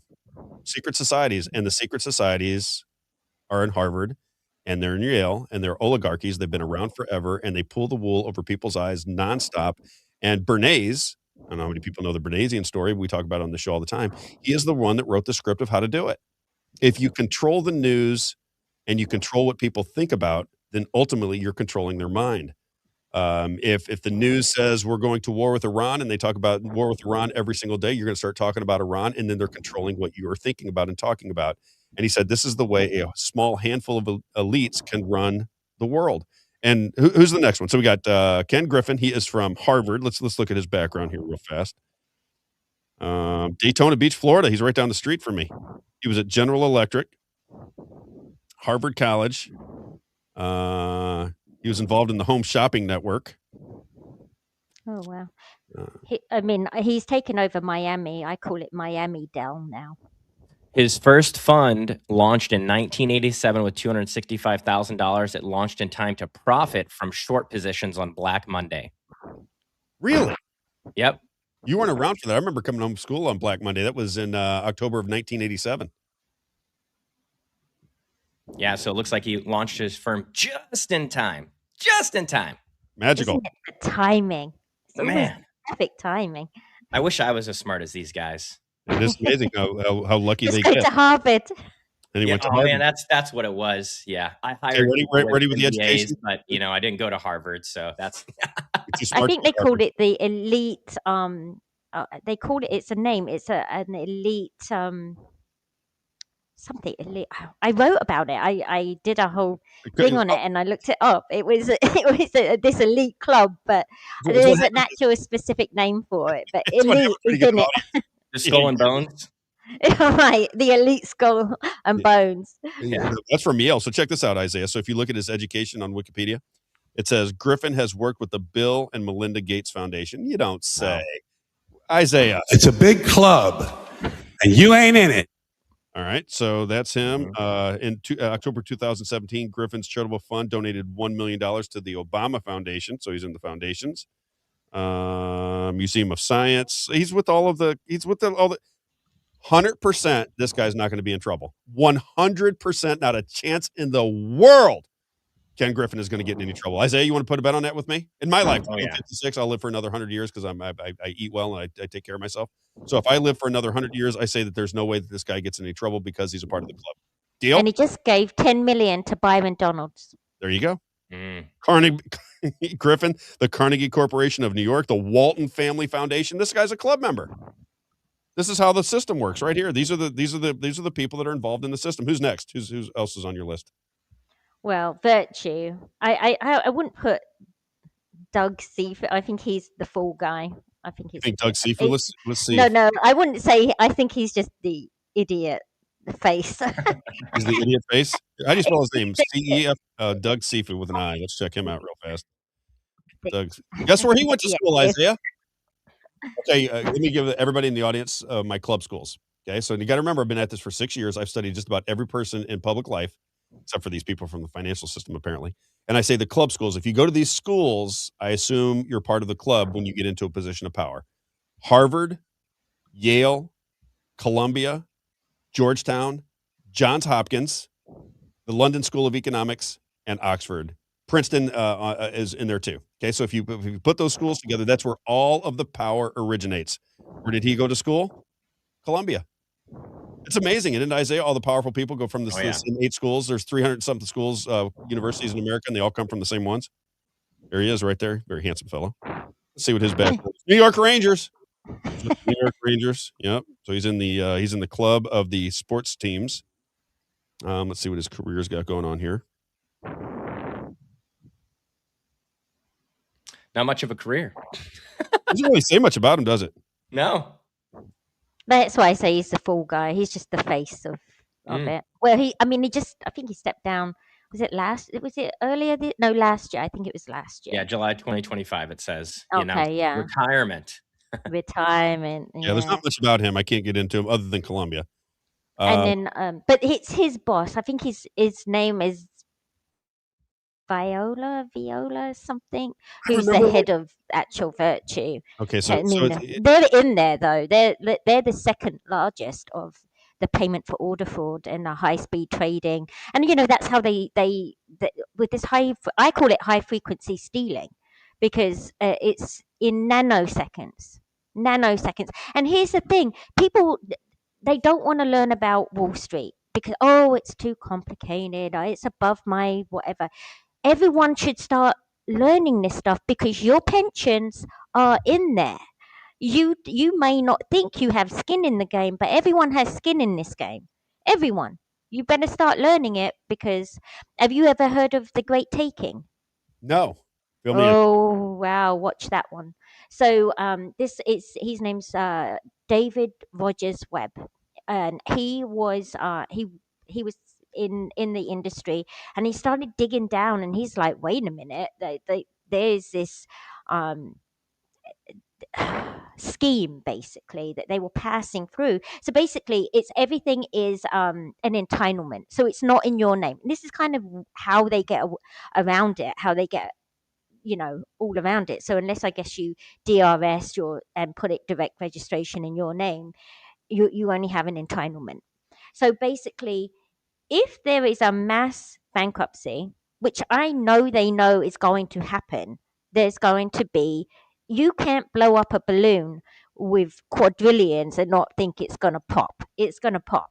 But when it pops and there's a mass bankruptcy, they bail out all of these guys, and you're left holding the bag. They can take every asset. And from my understanding, I don't know, but I think even your house could be in risk. I don't know that for sure, but I think anything that has a counterparty risk to it is in jeopardy. And I think that's why, like, you're seeing all the central banks buying all the gold and silver, physical, why everyone's taking possession of that, because that doesn't actually have any counterparty risk. So anything that has counterparty risk is in jeopardy if and when, I will say when, this whole thing collapses, because it will collapse. You can't steal trillions and not quadrillions and not think it's going to collapse. I think they all know it's coming. Who knows exactly when, but I bet you Ken Griffin does. And his elite buddies. Somebody says Doug Sifo was banned from what was the NHL hockey? NHL, yeah, because he was a minority owner of the Panthers, I think. And then one of the listeners says, these guys are getting rich off of penny stocks. I look at what's happening there, and this is just my opinion. Again, I don't know. This is not my lane. When you say that these guys would be trying to manipulate money through penny stocks, look at what they did with the CIA and the drug trade. Are you aware of that information, Isaiah? That's part. It's the dark money. I mean, if you look through history, the United States has 1,000 military. They brought it in. They were bringing in the cocaine. Yeah, 1,000 military bases around the world. When I was on the radio, a guy wrote me along. He said, I heard you talking about USAID. That was in the news. He said, I really think that I was in Afghanistan, not for any other reason to guard the poppy fields, the drug trade. He said, I didn't recognize it when I was there, but I'm listening to you talk, and I'm starting to think back. We had the CIA embedded with USAID. All we did was guard the poppy fields. And he goes, and I look back and I thought, was I just there to protect the interest of the intelligence agencies? So you have 1,000 military bases around the world, the United States military bases. That is where they bounce like lily pads from around to traffic and laundered money. It's the sex trade. It's the drug trade. That is the jumping around point. That's why they're there. The United States does not have to guard the world. We guard the world because we guard our interest, and you have to have money that is off the books in order to make it happen. If every dime was being captured, you wouldn't be able to have a USAID. You wouldn't have to need Doge to come in and tell you where the money's going. You wouldn't have a $50 million or $50 billion budget in the state of Missouri. Who needs $50 billion to run the state of Missouri? It's insane. $50 billion. There's only 6 million people here. It's crazy. And I think what happens is there is money laundering that goes through these systems. And because there's no police force to hold anybody accountable, they just take as much money as they want. And there's nothing you can do about it. Ultimately, there's not much. Yeah, I think Elon Musk showed us that with the Treasury Department. He's saying there's these payments that are going out that have nothing. There's nothing on them. They don't say what they're for. There's just money going out. And we have no idea what this money is going for. And when people hear it for the first time, they think you're insane. I get it. I know if people are listening in for MMTLP and they hear me, they think that this guy is absolutely off his rocker. And I get it. I do. I understand why you think that way. I would have thought this way 20 years ago, but I'm not off my rocker. I work really hard to know where I'm coming from on these deals, listen to a lot of information, read a lot about it, have studied it for a long time. The conclusion all leads to the same place. Can I play a clip for you real fast? I want to end it here with you, Steph. And if you want to answer any questions, if you see questions, Isaiah, for Steph, let's do that. but I wanted to play this clip because this was. Do you know who Owen Schroyer is, Steph, from Infowars? Do you recognize that name at all? No. But Okay. I do have one thing to well, carry Go on, ahead. but I want No, to go ahead. say Go ahead. I can do this anytime. as we're talking about conspiracy and crime and all of this, but another person that you should look into is Mitch Bexler. He is exposing the property tax scam, which is 5 trillion. And that he's got it all, and he is in the big courts, and that I think if you interviewed him, he would blow your mind. You have any contact with him? Because I'm looking him up right now. I can already tell I would like it. Yeah. I know there's an email. I haven't I know emailed this him guy. yet. I know who Oh, you're you talking do? about. Yeah, Okay, yeah. I've watched his He's videos before. yeah, he's another one. I mean, there is crime in everywhere. I mean, it's everywhere, and that's the thing. It's like if you can get David Rogers Webb, I think he would blow your mind as well. All right, hang on. David Rogers Webb. Hang on now, because I'll get these people. David Yeah. Rogers Webb. Yeah, The Great Taking. You should watch The Great Taking. It's on YouTube, and The Great Taking, Stop It. And he's in, they're trying to get it changed. It has to be at the state level. So basically, all that needs to happen is you need to take the exemption out. There's an exemption in there, which means regular people get screwed, basically. And JP Morgan taxes? and his buddies get, I'm sorry? With property taxes? Is that what you were referring to? David Rogers Webb? Yeah. The Great Taking. And then there's another one called The Great Taking, Stop It. All right. Okay. Let's. I want to play this for you because this is one of my arguments that goes on with people that they're so ideologically bent, whether it be left or right. I think Isaiah would say that we're conservative thinkers, but we're libertarians when it comes to the law. You have to follow the Constitution. That's it. What I want to happen in the world is not necessarily. I'm not a king. We have to live within the Constitution. And Donald Trump right now is doing things in his administration that anybody could check on. And to go to the Trump administration and expect to get something good out of it when he's surrounded by by market manipulators all around him, it just seems kind of rich to me. But this guy's name is Owen Schroyer. He's from my hometown. He had a popular show on Infowars, which is a big platform.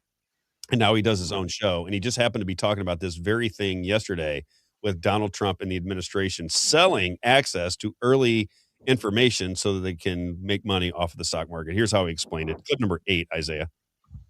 Trump supporters out there, you know damn well if Biden was doing this, if the Biden family was doing this, you know damn well, every single one of you Trump supporters, every single one of you that still wears a MAGA hat, every single one of you would be saying this is an insider trading scam. Every single one of you would be calling Joe Biden a criminal and demanding his arrest and impeachment. Every single one of you. All that matters is what he tells his friends in his 100K club. So if he tells them, hey, I'm going to come out and say we got a deal, buy stocks, let's pump it. Boom, they buy stocks, they pump it. If he comes out and says, hey, I'm going to say that there's no deal and the Strait is going to get bombed, sell, they all sell, stocks tank, then they buy it again on the low. I mean, they're making millions of dollars here, guys. It's actually unreal. Honestly, it's unreal how blatant it is. And my question here is, how can they be so blatant? How can they be so flippant and flagrant about this insider trading scam? I'm not going to mince words. I mean, that's what it is. Let's just stop it. Okay, let's stop playing games. And for all the MAGA Trump supporters out there, you know damn well if Biden was doing this, if the Biden family was doing this, you know damn well, every single one of you Trump supporters, every single one of you that still wears a MAGA hat, every single one of you would be saying this is an insider trading scam. Every single one of you would be calling. So Donald Trump has this new deal out where you can spend $100,000 to join a club where you get his information minutes before the rest of the world. So if he's going to come out on X and say, we've struck a deal with Iran, the Straits of Hormuz are going to be open on Tuesday, you can make bets on that because you're getting the information just a little bit early. He says it's obvious insider trading. You can say whatever you want about it. But if you're watching the markets and you're watching what Donald Trump is saying and the reaction from the markets, it'd be hard to disagree with what he's saying. To be honest with you, again, I think you'd have to be foolish not to recognize that when Donald Trump speaks about the Iran war, it is to move the markets. There's no other reason. They've won the war 75 times. They're making a deal, then they're not making a deal, then we don't know who we're making a deal with, then we're making a deal, then we're not making a deal, then we're closing the straits, then we're opening the straits, and every time the markets are moving. And now he wants to sell a $100,000 ticket to a club to where you get the information first so you can bet on the markets before the rest of the world knows. It's bizarre to me. And I think he's right. I think if it was Joe Biden do it, everybody would flip out on the right. But when it's Donald Trump, they think it's 5D chess and everything's going to be great. And what's the big deal that he's selling a $100,000 ticket to get his information early? What's the problem? Scary. But those are the people that then I bring that up only to say that the people that were talking to me on the MMTLP side that now hate me or don't like me or think that I betrayed them, they were telling me they were trying to get a letter to Donald Trump. And then once they got that letter to Donald Trump, things were going to clear themselves up. And I said, I don't see it that way. I hope you're right. I'm rooting for you. But I think that is fool's errand, in my opinion. Steph, anything else or any questions for Steph, Isaiah? Are we? No, just I think people are just commenting as the subjects were going along. So anything we're talking about, they were just talking about. We were throwing the comments up as we went along. Gotcha. You guys answered the questions as we went by too. Steph, no really big updates. So right now, as we understand it, there's no money going out to the MMTLP investors. There's no Supreme Court hearing that's coming in a couple of weeks. There's nothing. Yeah, I think there was something that just happened that I don't know exactly what happened, but if you could update us on that too, Stephanie, if you have any information on that. So here, actually, this is really interesting. So with the Next Bridge hydrocarbon dividend, I don't know if you know anything about that. A little bit. So do you know anything about the trading 212? I think they're a broker out of the UK. No. Okay. So in May of this year, they basically sent out a letter to all of the people that owned Nextbridge hydrocarbon shares and gave them two options. So basically, one of the options was for them to be able to take control of your shares and for a penny basically per share. And that was in May. And the deadline for that was July 22nd of this year. Oh, no, not July, sorry, June 22nd of this year. 2 days later, so June 24th, the dividend is announced. So it's really, for me, that is really interesting. First of all, you're saying, let's have your shares for a penny, and then there's this dividend that's announced 2 days later. Now that was their clearing was on July 8th, I believe, and then all the brokers were delivered their shares July 22nd, and obviously they're not in the DTCC, so yeah, a little delay might be expected, but there's a lot of shareholders that have not received their dividend. So I think that it definitely shows, definitely what brokers are really tied up in this. And are they going to ever get that dividend? Are they going to be real shares, or are they going to be counterfeit shares? Because as we know, they was like, oh, we just press the F3 button and find a share. We didn't really find a share, but we'll say we did. If there's an argument to be made that these brokers should be held liable because they're sending you out a statement every month saying you own this amount of shares. In reality, a lot of times you might not ever have those shares because they're just saying you have them, but in reality you have an IOU, and at some point in the future maybe they'll deliver them. So I think that is probably going to be something that we see from here to see how that plays out. But I think it's interesting, the timing of trading 212. And yeah, I mean, like you, if you look at patterns, and I'm like, okay, you can call something a coincidence, you can call something a conspiracy theory, but when it continues to happen over and over and over, it's a pattern. Okay, and it is a clear pattern of market manipulation, securities fraud, whichever one you want to call it, spoofing. So there's if this fails to deliver, look, even what's it? The economist I was talking about earlier, and he said it's 500 million to a billion shares that are failed to deliver in 50 to 80 stocks. 90% of that is in those stocks. That's So incredible. it's ridiculous. So anyone that really tells you that there's nothing to see here is talking BS, in my opinion. We did get a question that came in here. Are you Not gonna sure. are you gonna let Busy on? Send him a link. Yeah, we can. I didn't know if you wanted Send to him a wrap link. this. Let him on. I gotta go in a couple minutes, but I'll talk happy to him. to let him on. If you can get the link to him, I'd like to talk to him before we leave. Absolutely. Absolutely will. Go ahead with the question though. Yeah. Polish Assassin, what a great name, is asking here. Ask Steph about Bernie Madoff is responsible for several of the rule changes and loopholes that created Pandora box of manipulation years ago, and how the SEC hasn't unwound any of them. Not sure what any of that means, but I'm sure you do. Yeah. Sounds like So, yeah, he was responsible for some changes that they busted him, but the changes remained. He pioneered payment for order flow, aka payment for order fraud, which really sends everyone's shares to Citadel, Virtue, Jane Street. That's one of the big ways that they can manipulate it. The uptick rule. So I'm not I don't want to explain it. I'm not as familiar with that one. I need to do a bit more research on the uptick rule. But those are two of the big ones that Madoff really pioneered. And, obviously the SEC was supposedly investigated him and found, oh, he was doing nothing wrong. But they literally sent the roadmap of the corruption and they still didn't go there. And then finally it blew up. So, but he's the one that those rules are still in place. The Madoff rules. I'll look into that because that blew my mind too. The whole Bernie Madoff thing was, people have forgotten it now, but man, what a crazy situation that was. That Ponzi scheme that was going on, and all the people that got wrapped up in it. Yeah. A ton of people got wrapped up in Bernie Madoff. That's interesting. So if he put forth rule changes and then he gets busted, they send him off to prison, but the rule changes that he put into effect to allow for these schemes to continue on have not been changed. That would be an interesting story that I would like to know.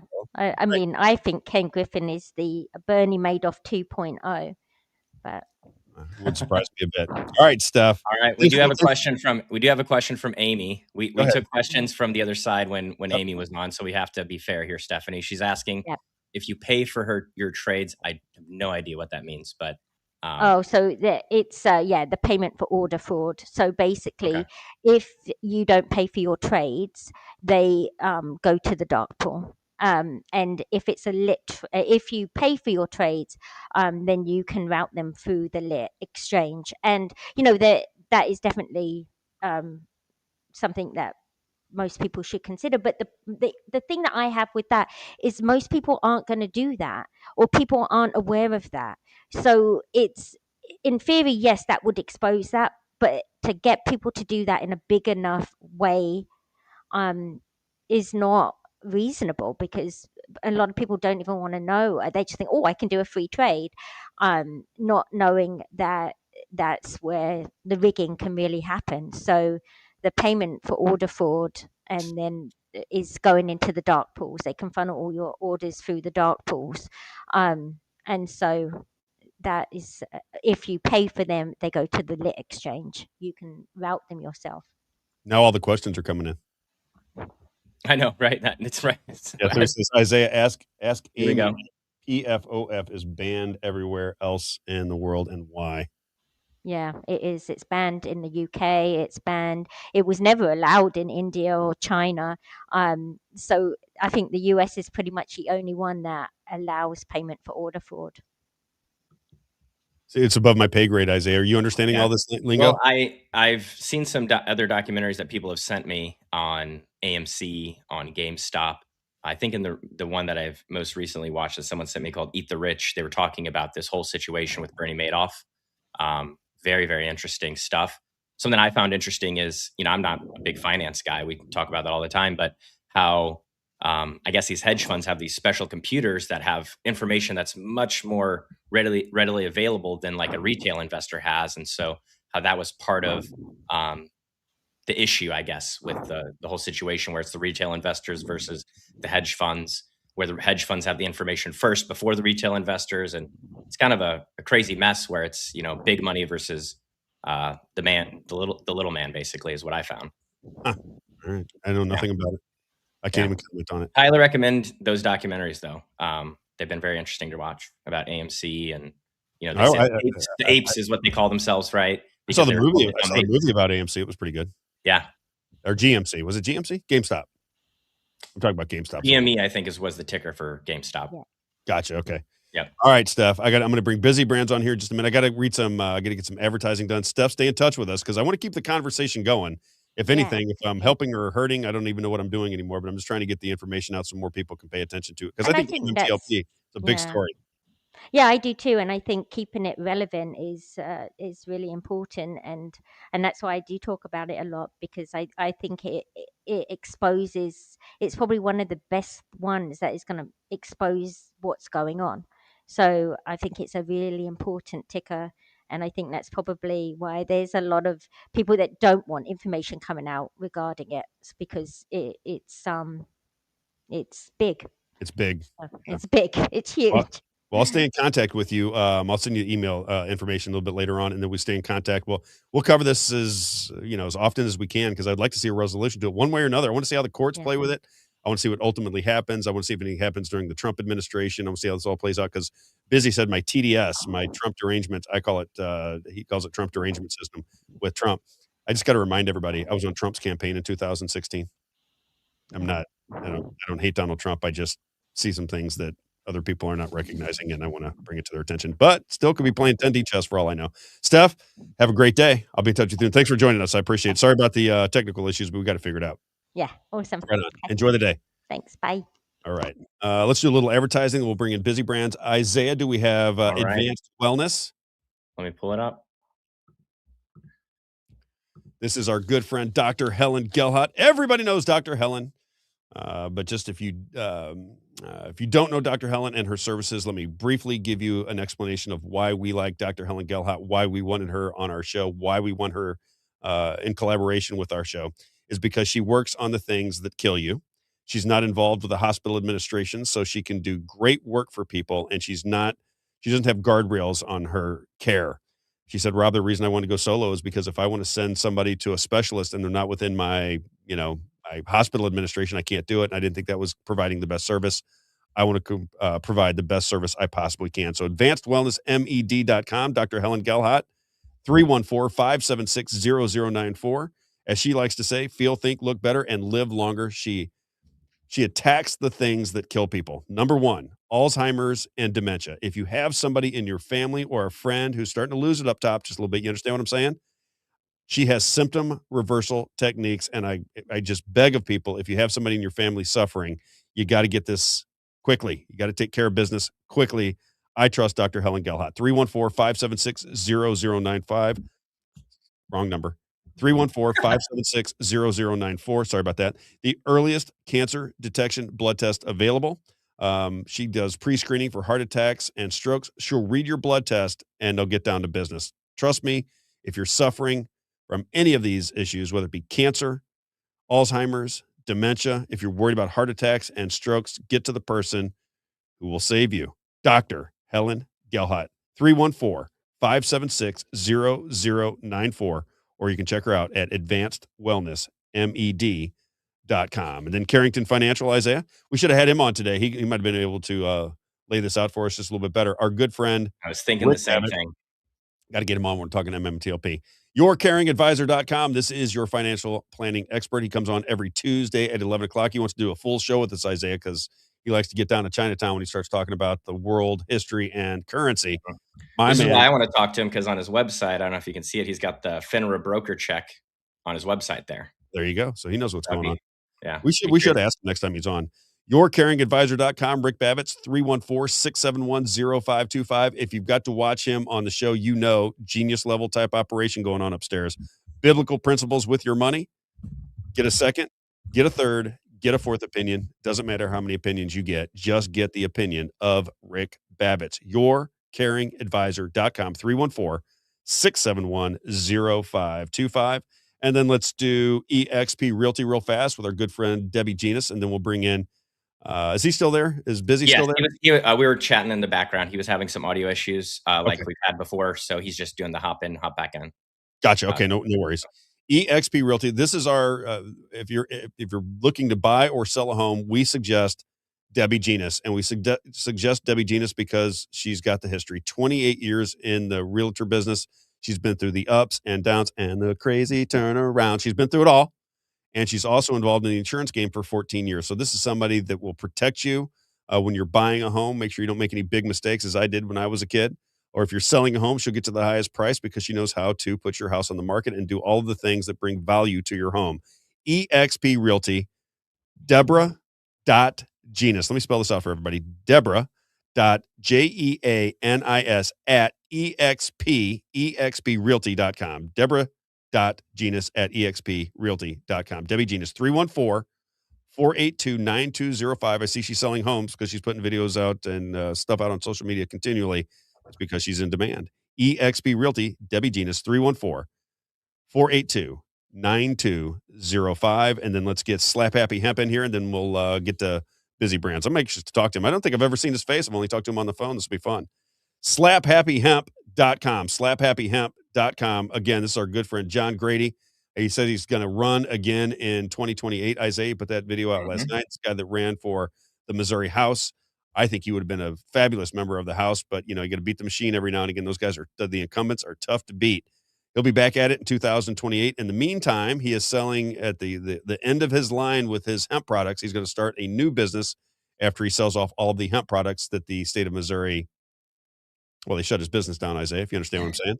He's a little upset about that. If you want to get a good deal on hemp products, if you're somebody who buys hemp products, reach out to slaphappyhemp.com, 636-388-8771.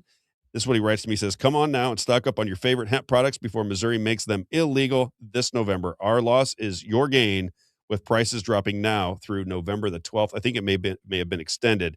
But again, slaphappyhemp.com, 636-388-8771. All right, let's see if we can bring Busy and see if we can get his audio up and running. He's only audio today, so we'll let me go ahead and try to I like to get a picture of people so I can at least all right, bringing you in, Busy, if we can hear you. Can you hear us? I can. There he is. What's going on, Busy? Let's see if I can get a picture. What's up, Rob? What's going on, brother? Okay, now, first of all, I was just kind of reading there. My eyes are bad, brother. You get old, you can't really see. And you said that I got some things wrong. So start with what I'm getting wrong, because I don't want to get anything wrong. If I'm messing things up, I don't think that's fair. So what do you see that I'm getting wrong? I mean, it's not your fault, Rob. I mean, there's some things that I don't go on the record publicly, and I go off the record with you in the very beginning of what was going on, what was transpiring at that time. One was with Robert Kennedy Jr. Yep. And some other stuff that we were working in the past, but a lot has transpired since then, and I think that you're getting the misconception that we're upset with you. I was told that, so I apologize because that was secondhand information. I don't think it's being upset, Rob. I think it's more being disappointed. I think that we're gracious enough that you have platformed the MMTLP situation, and you've given us a voice. We really appreciate all of that. I think I'm just disappointed. I think some of us are disappointed. It's just the guests that you're getting on the show.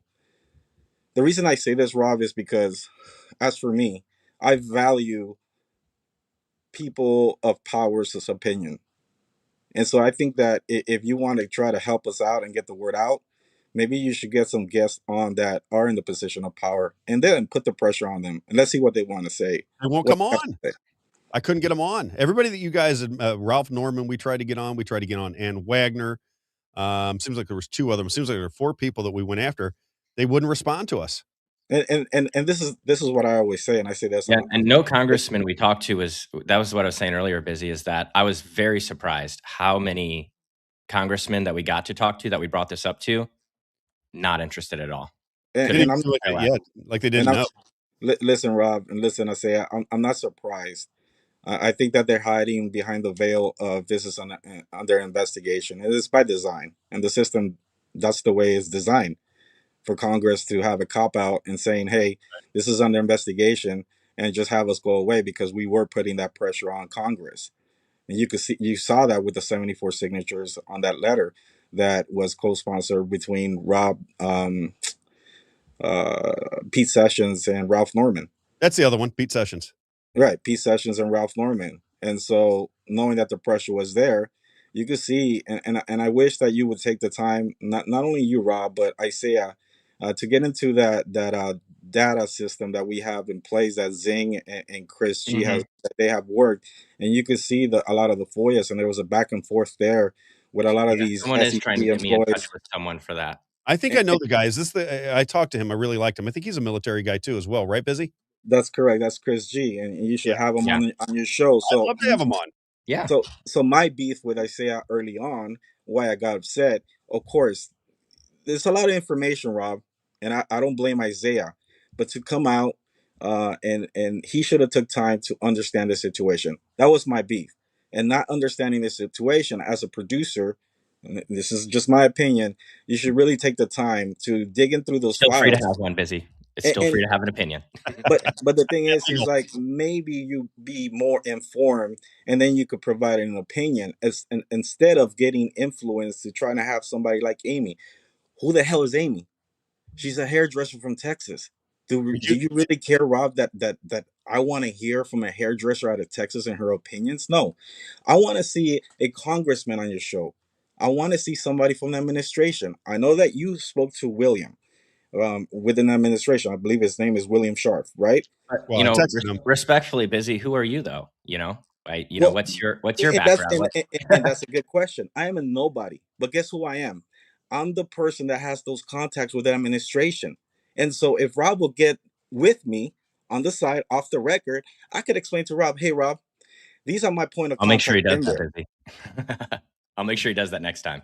Yeah, go ahead. I'm curious what you have to say. Go ahead, Busy. I'm sorry. Yeah, but I mean, we got Isaiah over here being sarcastic, so let me speak. You want me on the show? You'll have me on the show.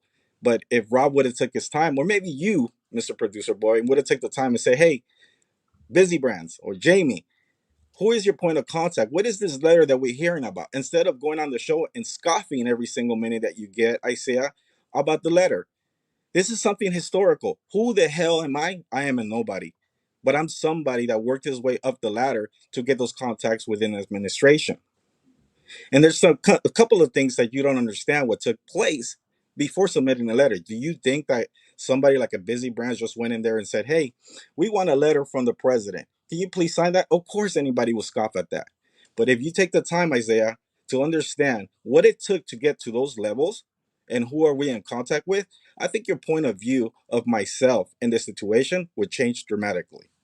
Okay, so tell us what we're getting wrong though, because at last I left, you were trying to get a letter, or it was already on the desk of Donald Trump. So that's where we left it. And I think we'll give you our point of view here for just a second. The reason we went at it the way we did, and I tried to explain at the beginning of the show, I don't know if you got to hear it, was to drag more people into the conversation. And I explained that by saying, what we do is we can see how many people are watching. We can see how many people are paying attention. We are watching social media every day of our lives because it's now how we make a living. So we're watching it. And what we notice is when there is friction between two warring parties, in this particular instance, somebody like Amy and somebody like Busy, for example, right? I don't want to talk about that. Let's talk. But I'm saying from our point, you got to understand, we have a show too. So from our point of view, we're looking at that saying, okay, we want to help MMTLP. How does our show help MMTLP? Do we be an advocate for MMTLP without paying attention to the people that are fighting against it? Or do we use that friction to bring more eyes upon it so there are more people invested in MMTLP? Because we believed when we were setting up the debate between Junk Savvy and Amy, our understanding was that, because I've talked to Junk Savvy, she's brilliant. And as far as just being able to recite information, I thought that was going to be something where she was going to be able to trap her on all of her accusations. So when she didn't do it, you have to remember, I'm doing a show too. So I have advertisers and I have people that we promote the show. We're trying to get people to pay attention to what we're doing. And then when at the last second we're bailing and we're not doing it after I'm told to go set it up, you just have to understand that's where I'm not mad at anybody, but that's where we were coming from. We were trying to help We just weren't doing it in the method that you guys thought was most effective. That's where the break of Right, and what you all said broke your down. point, and then you expressed your point of view, right? There was multiple times that Savvy and you were supposed to get with me that weekend, and you never did. You never text me back. You never I gave me don't a call. remember it, but I do remember not getting in touch with you guys. I don't know if it was a conscious Correct. decision at the time, You but I did. remember thinking I'd rather have before I get coached into something, I'd rather have these two just go at it, and I didn't really want to be And in on one my side. opinions, there was a couple of semantics there from Isaiah saying that, hey, I reached out when he really didn't. This is the first time he's ever reached out to me just to send me a link. But he also Well, said that he I reached out sent to a Savvy, and I you sent a never DM to did. Junk Savvy. I And, sent well, I sent not a DM to Junk Savvy after she asked me to it reach was out to her. correct. I said it was only until you actually she called you out publicly that she Yeah, hasn't I received. wasn't. Rob told me he was talking to her. I Well, was there you never go. organizing anything with her. Correct. So there you go. And so there was So a I don't understand your miscommunication. point, Busy. My point is that it's not only until Savvy called you out publicly that you actually reached out to them, and then you posted the screenshots. Yeah, Hey, Rob was the one who was talking to Junk, Busy. Do you not understand that? and you just heard it from Rob that he never got back to Savvy or I. Well, on that weekend, so I don't know the timing Just of that the two. weekend. Yeah, There yeah. you go. We scheduled it. We So the scheduled it. question We had was, it booked with her, and she Yeah, didn't because show up. what had happened, Junk, is I went onto a space so the where question she was was right. So the question was where did Rob or Isaiah drop the ball? I think it was during that weekend, and I think there should have been a follow up with Junk Savvy or myself. I mean, it could have been with Junk Savvy, but let's just say if you don't want to speak to Savvy, you could at least reach out to me. But nevertheless, you saw how that went with Amy coming on your show. It didn't go very well for her. But nevertheless, I want to move on to topics. I just don't want to stay stuck here Go in ahead. regard to what's happening within the community and the other side and this side. You asked a question. What's going on with the letter? Well, let's get to it, Rob. Let me ask you a question. You mentioned several times 65,000 investors, correct? That's what we were told, yeah. And you see that there's plenty of issues in America, but let alone the world, that affect millions and possibly billions, correct? Correct. So going back, who is Busy Brand? Who am I? We have an issue here that's only affecting, let's just say, 65,000 shareholders. With families and some veterans, maybe you could push over 100,000. That's extremely minimal of things that are happening in America that affect millions, but let alone the world, billions of people. I don't know, the Okay. Iran war. So there's always something happening around the world that's affecting millions. Do I agree with you that there's questionable actions within the administration going on with insider trading? Yeah. Also with Congress, yeah.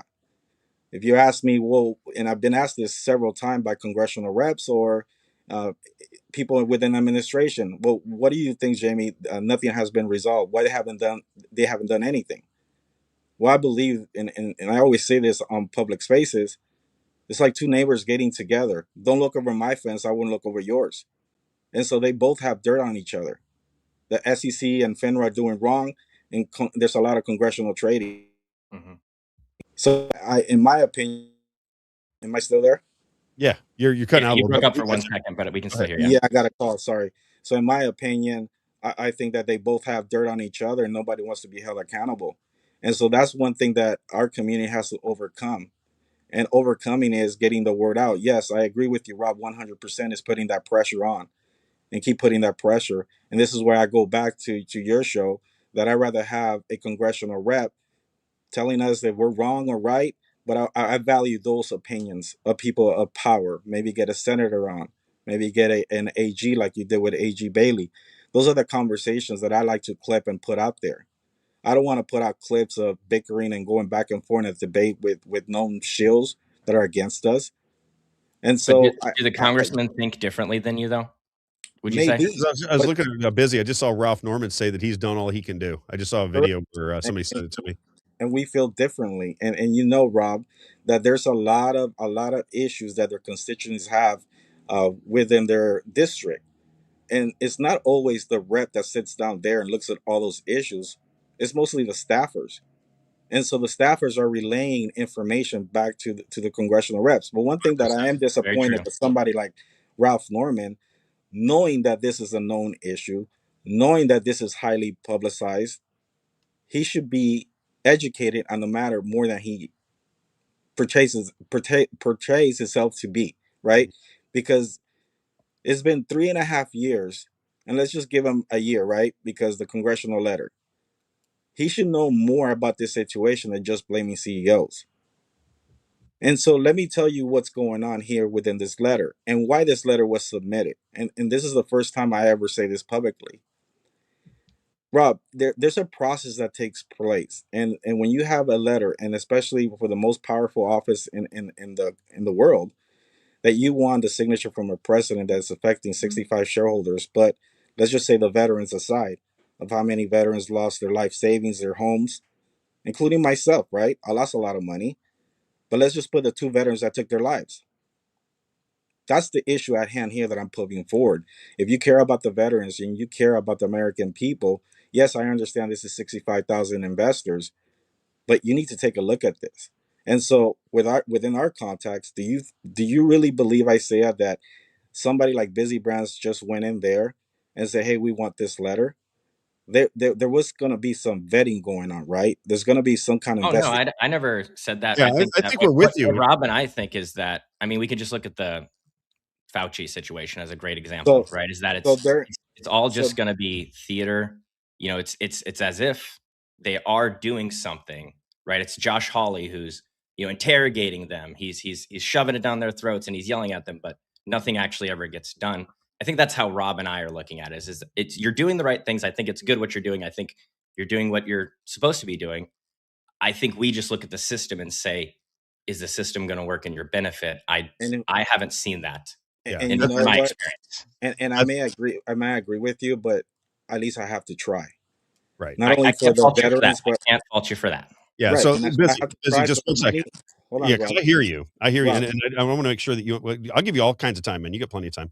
sure. One of the things that I have to leave when my family gets home. That's it, but busy. So I don't have to leave right now. Just and whenever they get home is when I have to cut I'll out. handle it. Yeah, I'll handle it until we get done, Isaiah. But I was going to say I think the disconnect is not that we think what you guys are doing is fantastic, or I wouldn't cover the story. I just wouldn't. I mean, you got to understand there's a million stories, and you can make them all as interesting as you study them. I see this as a situation where we've watched over and over again how the system has blocked people right when they get to the finish line. And it's just over and over and over and over again. And we see it through all kinds of different methods at the local, state, and federal level. So we're looking at this going, I appreciate how much energy you guys have put into it. I appreciate the amount of information that you've gotten out to the public. I love the fact that you guys have been able to stick together and get your message out. I think it's freaking awesome. And I think you guys are, you're the model for what Especially this much, you know, this long after it, right? Exactly. So we're fans. We're not people that are trying to dismiss what you're saying. We're looking at it saying for what Rob Carter can do for you, what Rob can do for you, what Isaiah can do, what the Rob Carter Show can do for you is just draw attention to it. Now, I think you differ from us with how we would draw attention to it. We're looking at it going, okay, one of the reasons the debate would have been good is because you have two sides that don't like each other. I know that you believe that you're right, and I believe that you are too. But I don't want to dismiss the other side unless you can trap them with their own argument. That's usually how debate works. You just trap them in their BS and you expose them. That's what we thought was going to happen. That's why we were doing it. We weren't doing it because as I can, and I'll be right there with you. If you want me to go, we're going to be in DC. Did we decide on a date? Yeah, we know a guy who's probably going to be the next congressman for CD5 here in Missouri too, who's not a current congressman. He's going to be replacing Emmanuel Cleaver, Rick Bratton. So you think he's going to beat Emmanuel Cleaver? It's close right now. Right, it's anyway. close. Okay. I just think the Trump endorsement might push him over. You know what I mean? Yeah. And so I'd be curious to see what people like Rick Bratton, who are new congressmen, they're getting in there. Maybe this is something that we can bring to their attention. That's something fresh and new. But we'll be there. I mean, we're going to be in DC very shortly, and we'll ask every single person that we are able to draw out of their offices about MMTLP. And we'll get it all on video for you. We'll post it. We'll send it to you, and you guys can spread it as far. We did try last time we were there. Just none of them were interested. I will tell you that. Just even Massey. What did Massey say to us? Do you remember what Massey said to us? I don't remember off the top of my head. We but did ask. We both talked to him. We're like, man, no one is interested. Oh, I know why he didn't want to talk about it. It was because of the woman, Cynthia. Yeah, Cynthia West. That's what we talked to him a little bit about the interview with Marcus and things like that, but he was not interested in talking too much more about MMTLP because of Cynthia. Yeah, that's what it was about. Yeah, so sorry, Busy. I didn't mean to interrupt you. I just want to make sure you understood where we were coming from. Go ahead. And it's okay if you're going to be in DC. I'm most likely going to be in DC in the next week or so. So let's get together offline and talk. Maybe you're going to be there at the same time I am, and we could definitely hook up down there in DC. You're And on. I'll, Can I and ask you what you think is gonna what your methodology is? How do you think this will ultimately play out? What's your take on a resolution to your issue?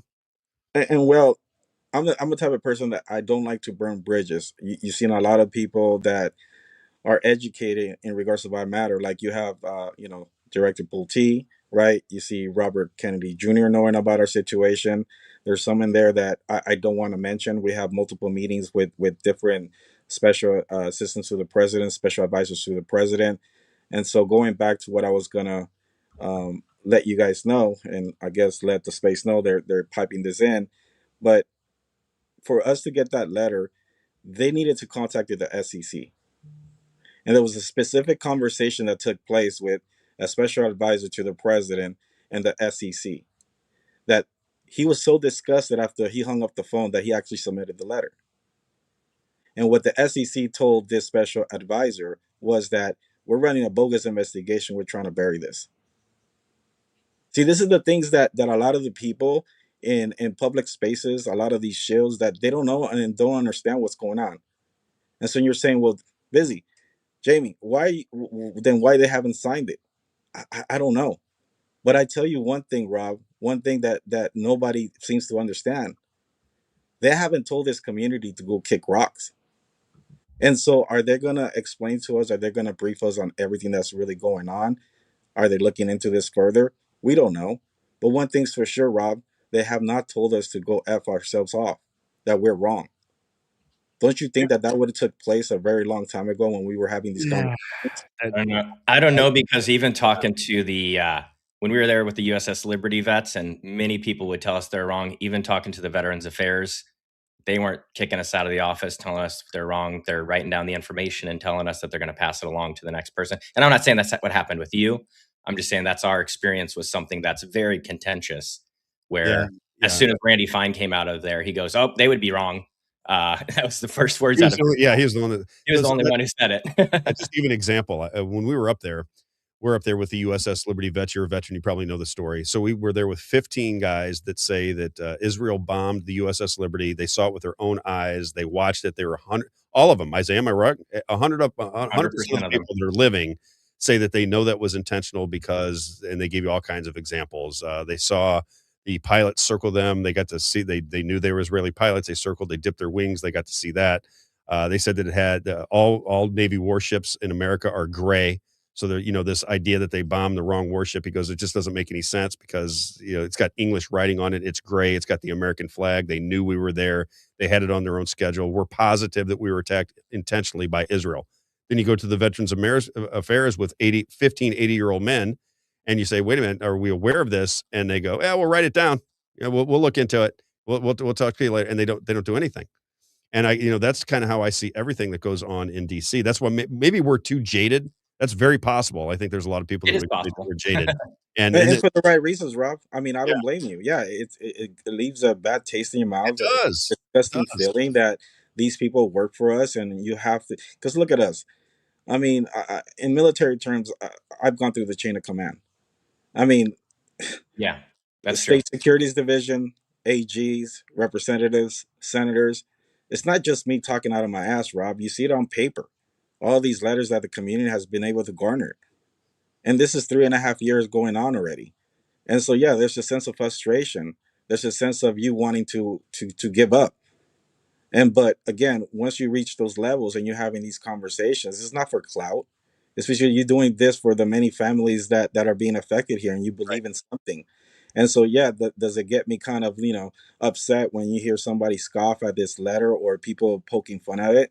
They don't know what it took to get to those levels and try to sit down in many Zoom meetings with these respectable officials, not with some shills online. And that's my only beef. But going back, I just exposed something, that a conversation that was private that nobody knew about. How do you think somebody like George Palacaris and John Berta would feel that this special advisor to the president gets that from the SEC?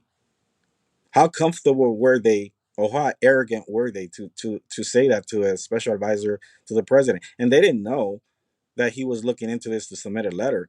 But he was so disgusted after that conversation that he submitted the letter to Susie Wiles. This is a lot of stuff that people don't get to hear online. So do you think, because I don't think I heard an answer to this personally. I also know I don't understand it fully, and so maybe I am not hearing this. But what is the resolution to this? I think that's what Rob was asking earlier. What's the resolution? Is the resolution this letter?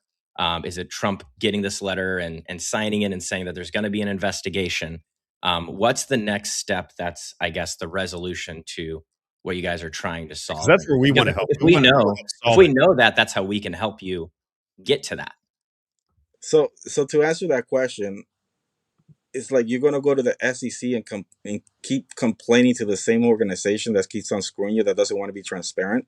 Are you going to continue going to your senators and congressional members and complaining about this when they haven't done anything? You have to go to their boss. That's my opinion. That's my mentality. And that's Matt's opinion and his mentality. We need to go to the boss. Hopefully the boss will hold the SEC accountable. I don't know if you've seen the PR, Rob, but our CEO, Greg McCabe, has been trying to get with the SEC more than 6 times. They have ghosted him. And so maybe this either would put pressure on the SEC, because this letter is asking for a full forensic audit. Do I believe that they're going to provide a full forensic audit? I hope so. But maybe is the pressure coming from the president down to the chairman of the SEC? Maybe that will get the CEO to the table with that the would SEC. definitely be pressure. No doubt. Maybe that will, sure. Yeah, maybe Trump would get with McCabe and have a seat at the table. Whatever it is, a directive coming or a letter coming from the president of the United States, you both have to agree that if the SEC chairman doesn't respond to the president of the United States, then I could come back to your show and I say, I agree with you, Rob. There's something wrong here. Yeah, well, I'm looking at whether we are trying to get McCabe on. I know we have his email. McCabe, so we are trying to get him on. If you can help us out, Busy, we have been trying to get him on. Well, and again, those are the things that I could help you with. But if you guys are going to want to have somebody like Amy on, I have no interest doing that, Isaiah. I have we're interest. Always going to have. I mean, I'll let you know, Busy. If Hitler was alive and we had a Jewish person on, we'd bring Hitler, and they were willing to all have a conversation. We'd have Hitler on here. We think it exposes the side that is on the side of wrong. That's why we like to do it. And it's your opinion. I understand that's your opinion, but that's just the nature of this show, and everyone's got to get used to it. Yeah, we do like debate and conversation. I was going to ask you, Busy, what is your take? Have you heard anything from people that may have given this letter to Trump? Have you heard anything back as to whether he's read it, whether he's had it in his hands? Do you have any sense of that? Yeah, we're continuing to have multiple conversations. We had one about a week and a half ago. I'm supposed to have another meeting today. And so I'm still waiting for a call from the person and the gentlemen that are helping us trying to push this forward. And so I don't only have one contact yet. We have multiple contacts in there. And maybe it's a blessing in disguise, because there's a lot of pressure mounting within the administration of this insider trading, right? And sometimes they want to save face, right? And so maybe this is a blessing in disguise, what's happening within administration. But again, Rob, I'll continue to say this. As long as they don't tell us, hey, you guys are full of shit, go away, we're already investigating, that has not happened.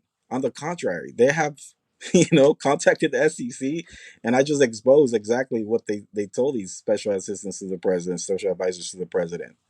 And so that's in our part, that is a great news, because now they're looking at us a little bit different. And maybe this guy's not full of shit, right? Because again, going back, who the hell am I? Listen, I've said this on the space, and so when you have an opportunity here that the president of the United States' own stock is being affected via naked short selling and the nefarious acts, you goddamn right. Yes, I'm gonna try to reach out to the man. I'm trying to make my way up to the very top to explain this situation to the president of the United States. Provide him all those documents that we have able to garner within the community. Donald Trump, he looks at that and goes, well, this is crazy. I got to get this resolved. I need a special counsel. We're going to look into this. But to me, it's not even really that complicated, because really all you're looking for is an aggregated share count. So you want to look at the top brokers and how many shares they sold versus how many shares were available on the market. And if there was short selling or naked short selling, as you guys say, I think you could figure that out in 24 hours. So to me, this seems like it would be an easy fix if anybody wanted to fix it. And here we are 4 years later, and it appears to me they don't want to fix it. They want to pretend that they're trying to fix it, and it's under investigation for the next 10 years. That's usually how it works. It just goes into investigation forever. And that's what Ann Wagner told me. Ann Wagner said her chief of staff said, Rob, it's under investigation and can't comment on it. That was the email I got back. It's the cop out that they needed. Yeah. Yeah. Exactly what it is. And I just it's under explained, investigation, then they can get out of it, right? correct. And I just explained the conversations between the special advisor to the president and the SEC. And so when he heard that, to his shock, right, it wasn't ours because we already, kind of knew that that's exactly what they were doing. I mean, you could see it with the FOIA, exactly what they were doing. So, anyways, all right. Well, I appreciate you chiming in. Yes, I'll get back in touch with you. We should probably get a call with me, you, and Junk at some point just to see where everybody's at. I want to help. I want to get resolution to the situation. I believe, regardless of who was at fault, because even if I always say to the other side, let's say that you're right about everything, that the CEOs conspired. They had some internet people out on YouTube that were trying to sell the stock and sell fairy dust to everybody, and that the CEOs took advantage of it. It still doesn't fix the system. If you have two market makers that are out of the country that conspire to open up trading on a business that shouldn't be traded on, number one, and then 65,000 people, whether they were screwed or not, they believe that they were screwed. There certainly is no protections on it, and I don't believe that FINRA should be the policeman when they have skin in the game, because it doesn't make any sense. So for system-wide, we should be looking at it, and nobody has given me any, even the people that are on the that are in this game in the government. Andrew Bailey was the Attorney General of Missouri. He said you guys are on the side of right. Secretary of State Denny Hoskins agreed with us. So to your point, the people in power that are running the system, they believe that you guys are right. And if they do, and they say publicly they do, like they did on my radio show, then we have to at least pay attention to it and not say that you guys are crazy when the people that are running the state of Missouri agree with you. And that is exactly what Denny Hoskins said. He said there should be an investigation into it. There needs to be resolution. That's what he said on the show. There's too much talk and not enough actions from many reps and many folks up. Across the board, Dizzy. Listen, I agree with you, Rob. The pressure That's what we find with everything. For them to act, and hopefully we'll continue as a community to apply that pressure. And I, again, don't think that I don't appreciate everything that you've done for us and you continue to do. But if you need help getting guests on, you see how fast we were able to get somebody like Patrick Burns that you were trying to. That's right. I was thinking about that the other day. I was going to compliment you for that because you are the ones that got Patrick Byrne on with me. That's right. I just thought about that literally yesterday. I was thinking about that because somebody sent me a clip of me and Patrick Byrne. I'm like, how did I get that conversation? Because I tried before. It was you guys. I think you should reach out to Susan Trinbath. I got a great relationship with Dr. Shapiro. He's another one that you could have on the show. His secretary is great, so I could set you up with her, and you could, name drop me to him in our situation. And he's done it before. He's been there with a Zoom call with a senator. So he's there. He understands our situation. I'm sure that he will be willing to come on your show, Rob. And there's others that I could name drop off the record with you. And if you want to have them on, great. If they're willing to come on, I advise that you have people like that on your show because it'll make an interesting conversation. Let's just say. Okay.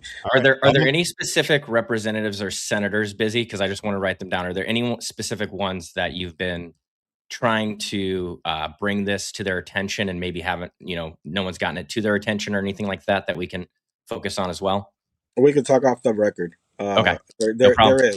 There is, but I would have to get the okay from my battle buddy over here to make sure that we could set you guys up. And then if he agrees and we give you the contact and then the congressional member agrees, then hey, I'm for it. Yeah, because we have a lot of their chief of staff's information, and so we can reach out to them. We just need to know which ones. And there's a couple there that are extremely popular within X, and I'm sure they would come on, and I think that will make a great show for you guys. But it'll also benefit, and it'll kill the narrative here that what's going on within the other side if you hear those people speak, because obviously anything negative in regards to our situation coming from like a Ralph Norman or any of those congressional members, they'll clip it, they'll go with it. But it's interesting to see if they will clip those conversations with these two specific congressional members that I'm going to let you know off the record. Right on. Yeah, what I'm most interested in, Busy, is that there's two sides to this story. That's what's been very interesting to me is that it's a pushback and why. Yeah, it's so interesting because I look at GameStop and like AMC and things like that, which again, I'm not an expert, but seems similar in nature to me. It typically seems like the little man, me and you, Busy and Rob, right, versus the big hedge funds. And this seems to be. You're not wrong. You're not wrong, Yeah. Isaiah, and kind of raises your eyebrow when you have the same individuals in different stock tickers, right? Yeah. Still bashing those stock tickers, and for some kind of reason, that's been interesting to me. For some odd reason, 3.5 years later, some of these people are not shareholders, but they're still here, advocating against us, and some of them claim to be shareholders. Listen, I don't pay too much attention to that. I did in the past, but again, I value the opinions of people of power.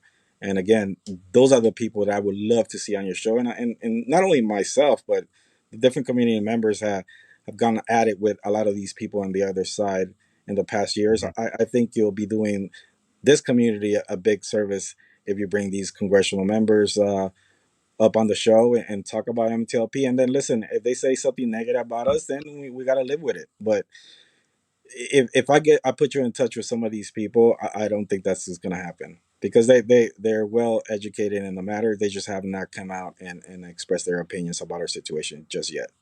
Okay, well, let's get them on. I'll give you a shout out this weekend. I got some stuff I got to do tomorrow. So over the weekend, I'll get in touch with you. I promise to get in touch with you this weekend. Let's talk about it. Get those guests on the show. We'll further the conversation, and we'll see if we can finally get some resolution to the problem. That's all I'm after. It's so hard to get these problems resolved with government, Busy. It's the most amazing thing. I don't know if you paid attention to it. I'll send you a video later. I don't know if you heard us talking about it earlier. There's a guy in Missouri, and I know people who listen to the audience go, is he going to say it again? But I cannot believe that a guy videotaped an assassination attempt on him by the highway patrol in the state of Missouri. He was worried about it, so he put a spy watch on. He videotaped it, and the guy that got shot 4 times by the highway patrol is in prison for shooting the cops, which he never did. It's the most amazing thing I've ever seen. And guess who the Attorney General was, Busy? It was Josh Hawley. It was Josh Hawley. And so we've been screaming about this for months. Every Republican comes on, we say, hey, are you aware of the Jeffrey Winehouse case? Let me send you this video. It's a documentary. And he's got the spy watch on, so you know what happened.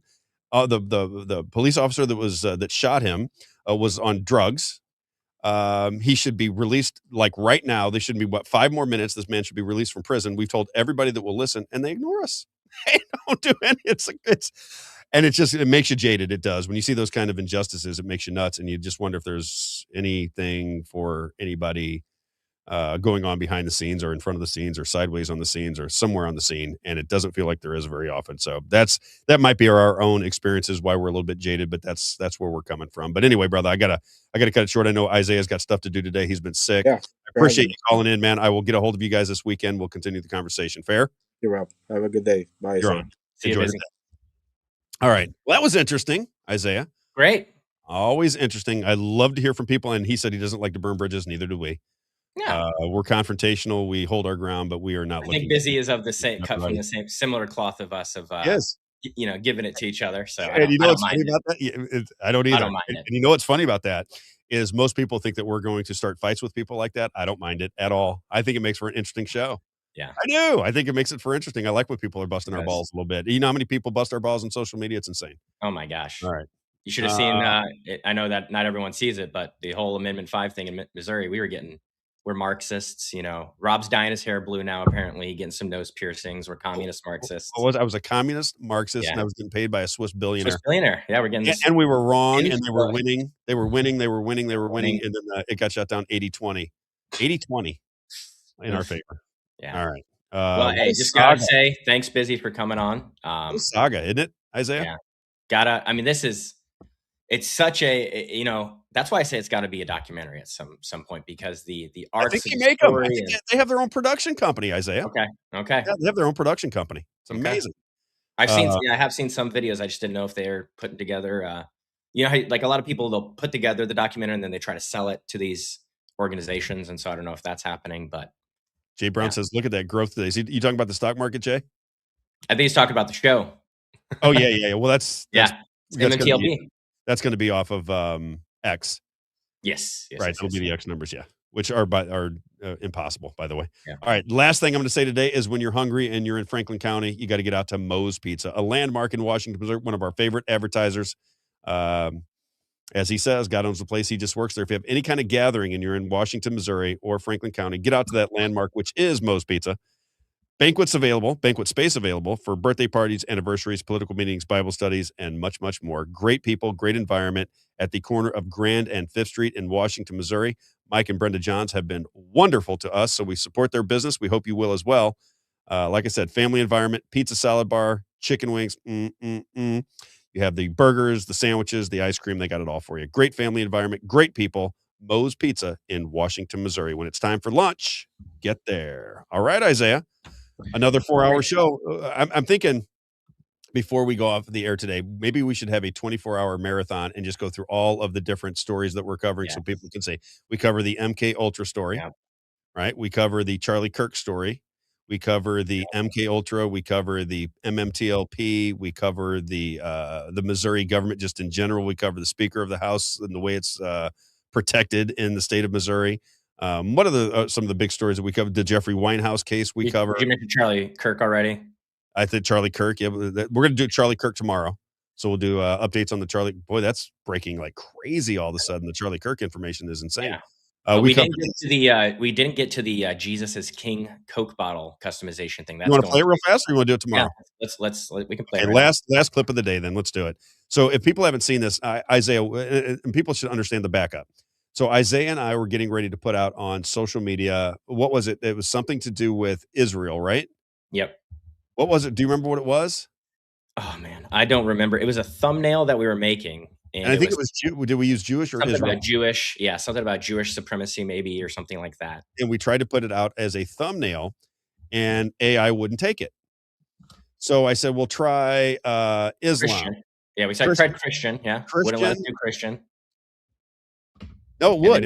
It would let us do Christian and Islam. It wouldn't let us do Jewish because it was protecting Israel, whatever it was. And I thought, well, that's kind of odd. So AI will let us say this about Christianity and we'll say about Islam, but not about Judaism or Israel or the Jews. And I thought it was very strange. So now you have this thing going on with Coca-Cola that's and we got to check this out to see if it's real. It is. I heard about this last year. You already know about it. Yeah, I heard about this last year. I don't know why it's becoming so big now, but I'm glad that people are aware. I was aware about it, just my friends and I at church, because we were like, man, you can't put Jesus on the Coke bottle. You know everything. No, I don't know everything. It's just that I worked for a church. I worked for a church, Rob. I worked for the biggest church in St. Louis, and so we know these things. Johnny Watson likes when you know more than me, so he likes to make mention of that. He's playing golf now. He's not listening because he plays golf every day at this time. So he's done. He's been off for about an hour. All right, so play this video about Coca-Cola. I thought this was interesting. I'm going to need an explanation for this. All right, we're going to do this one live because I don't want to see any comments that, oh, this is a conspiracy theory, blah, blah. You can see we're on the Coca-Cola website, URL right there. We're going to scroll down to personalize our Coke can. The first entry we're going to try is Allah is King. No issues with that. You can see it on the Coke can. Next entry we're going to try. No issues with that. Let's even try Satan is King. Zero issues with Satan. Now let's try Jesus is King. Now that's where there's issues. So you can still see the Satan on the Coke can here.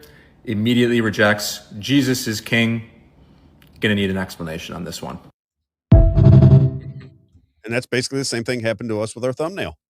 Yep. So let's find out who is behind the major corporation of Coca-Cola before we leave, because now I'm curious. So you verified that's a real story. Oh yeah. That was something that was trending last year in the Christian TikTok, Christian Instagram world. All right, Coca-Cola Wikipedia. All right, here we go. The so it's just the Coca-Cola company, right? They are the player. Mm-hmm. All right, and you're trying to find out who founded Coca-Cola. Yeah, I'm kind of finding who's behind it. So the guy behind it is the University of Liverpool. Berkshire Hathaway owns the most shares. Is that what it is? I thought so. That's one of the places that Warren Buffett made money. All right. I don't want to dig into this too. I'll keep people too long. I'll dig into it. It's very odd. Same thing we found out with that thumbnail that day, and I thought, that's crazy. You got to be kidding me. So you can use these, but you can't use this one because AI just wouldn't make the thumbnail. Yep. Very odd. All right, Very, everybody. very interesting. Another long and fabulous show, Isaiah. Very, very good. Another great one. I hope we didn't lose too many people of our traditional audience with MMTLP. But I think the story and No, I saw a lot of our traditional audience in here. I they think stick around. Did they stick around? Yeah, I think there's a lot of interest in the in what's going on here, because especially when you bring it into the idea, like Stephanie was saying, it's like, hey, this could affect your 401k. Oh You yeah. know, just like we were talking about with Larry Fink, BlackRock, and how essentially all this AI data stuff, they're eventually going to be using your money from your 401ks to pay for all this stuff. And so you just don't know what's happening a lot of times with that money. And it's gotten so crazy you don't even know what's going on anymore with financial system. To me, I don't understand what's going on. These people that's one of the reasons I like these people with MMTLP. Even the people that don't like the MMTLP side, they're so sharp when it comes to the markets, and I learn a lot from them every time I talk to them. So absolutely. Yeah, even if it's like I'll learn something from Busy and I learn something from Amy. You know what I mean? That's what people don't understand, is that we're taking in all this information, and it doesn't. And I'm not saying I'm discrediting what Amy's said or I'm discrediting what Busy said, but it doesn't mean that all the information we take in, we're valuing at the same level, if that makes sense. And I think Amy, if I'm not mistaken, somebody sent me something where Amy, she's the fly in the ointment for the MMTLP people. They don't like her. She was on I think it's a video or audio call with one of the major players, like a Doug Sifu or one of these people. And they said, see there, and I thought, that's kind of interesting. I don't know that I'd get on a conversation with Doug Sifu, but I guess he was listening in on a space call, or I don't know. Like an X space or something like that. Yeah, it was something like that at the time. And I thought, well, it's interesting. If you're just trying to tie some loose ends together, you could certainly make an argument there. She says it was completely benign. I think she was on the show and said it was benign. But who knows? All right. Yeah. Have a great day, everybody. Tomorrow, don't forget, we're going to talk about Charlie Kirk. So it'll be Charlie Kirk part 2. Also, we're going to start putting some of these roundtables together. So I'm going out there and I'm finding people that I think are very interesting, very opinionated, been around the political scene for a long time. And I think next Friday will be the first go, Isaiah, of a roundtable. We'll probably bring these people on at 10. I'll give my monologue for an hour, kind of set the show up. And then whatever the topic of the day is, we'll talk about it on Friday for as long as it's interesting. Yeah. And we do got to talk about this, because people really think, for some reason, Rob, they think that you're going to be mad at me and that that I'm ruining the show because of my viewpoints. And I think you've already mentioned this before, is that Isaiah's a free thinker, right? Absolutely. I wouldn't want anybody to agree with me all the time. I really wouldn't. I think it'd be boring. It's silly when everybody agrees all the time. I find it funny though, because you are like-minded though. I know, but it tells me that people don't know who you are and the essence of who you are, because they're trying to use this against me to say, Rob, if Isaiah's going to be around in a year, no one's going to be listening to the Rob Carter show. And where are you hearing that? That's online. That's like the chatter online. Yeah. Okay. And so that's so funny to me, because the essence of who Rob Carter is to have free thinkers and conversations. I want to be around people that think for themselves, even when they disagree with me, because it makes me better. I learn more. Sometimes I've been wrong many times.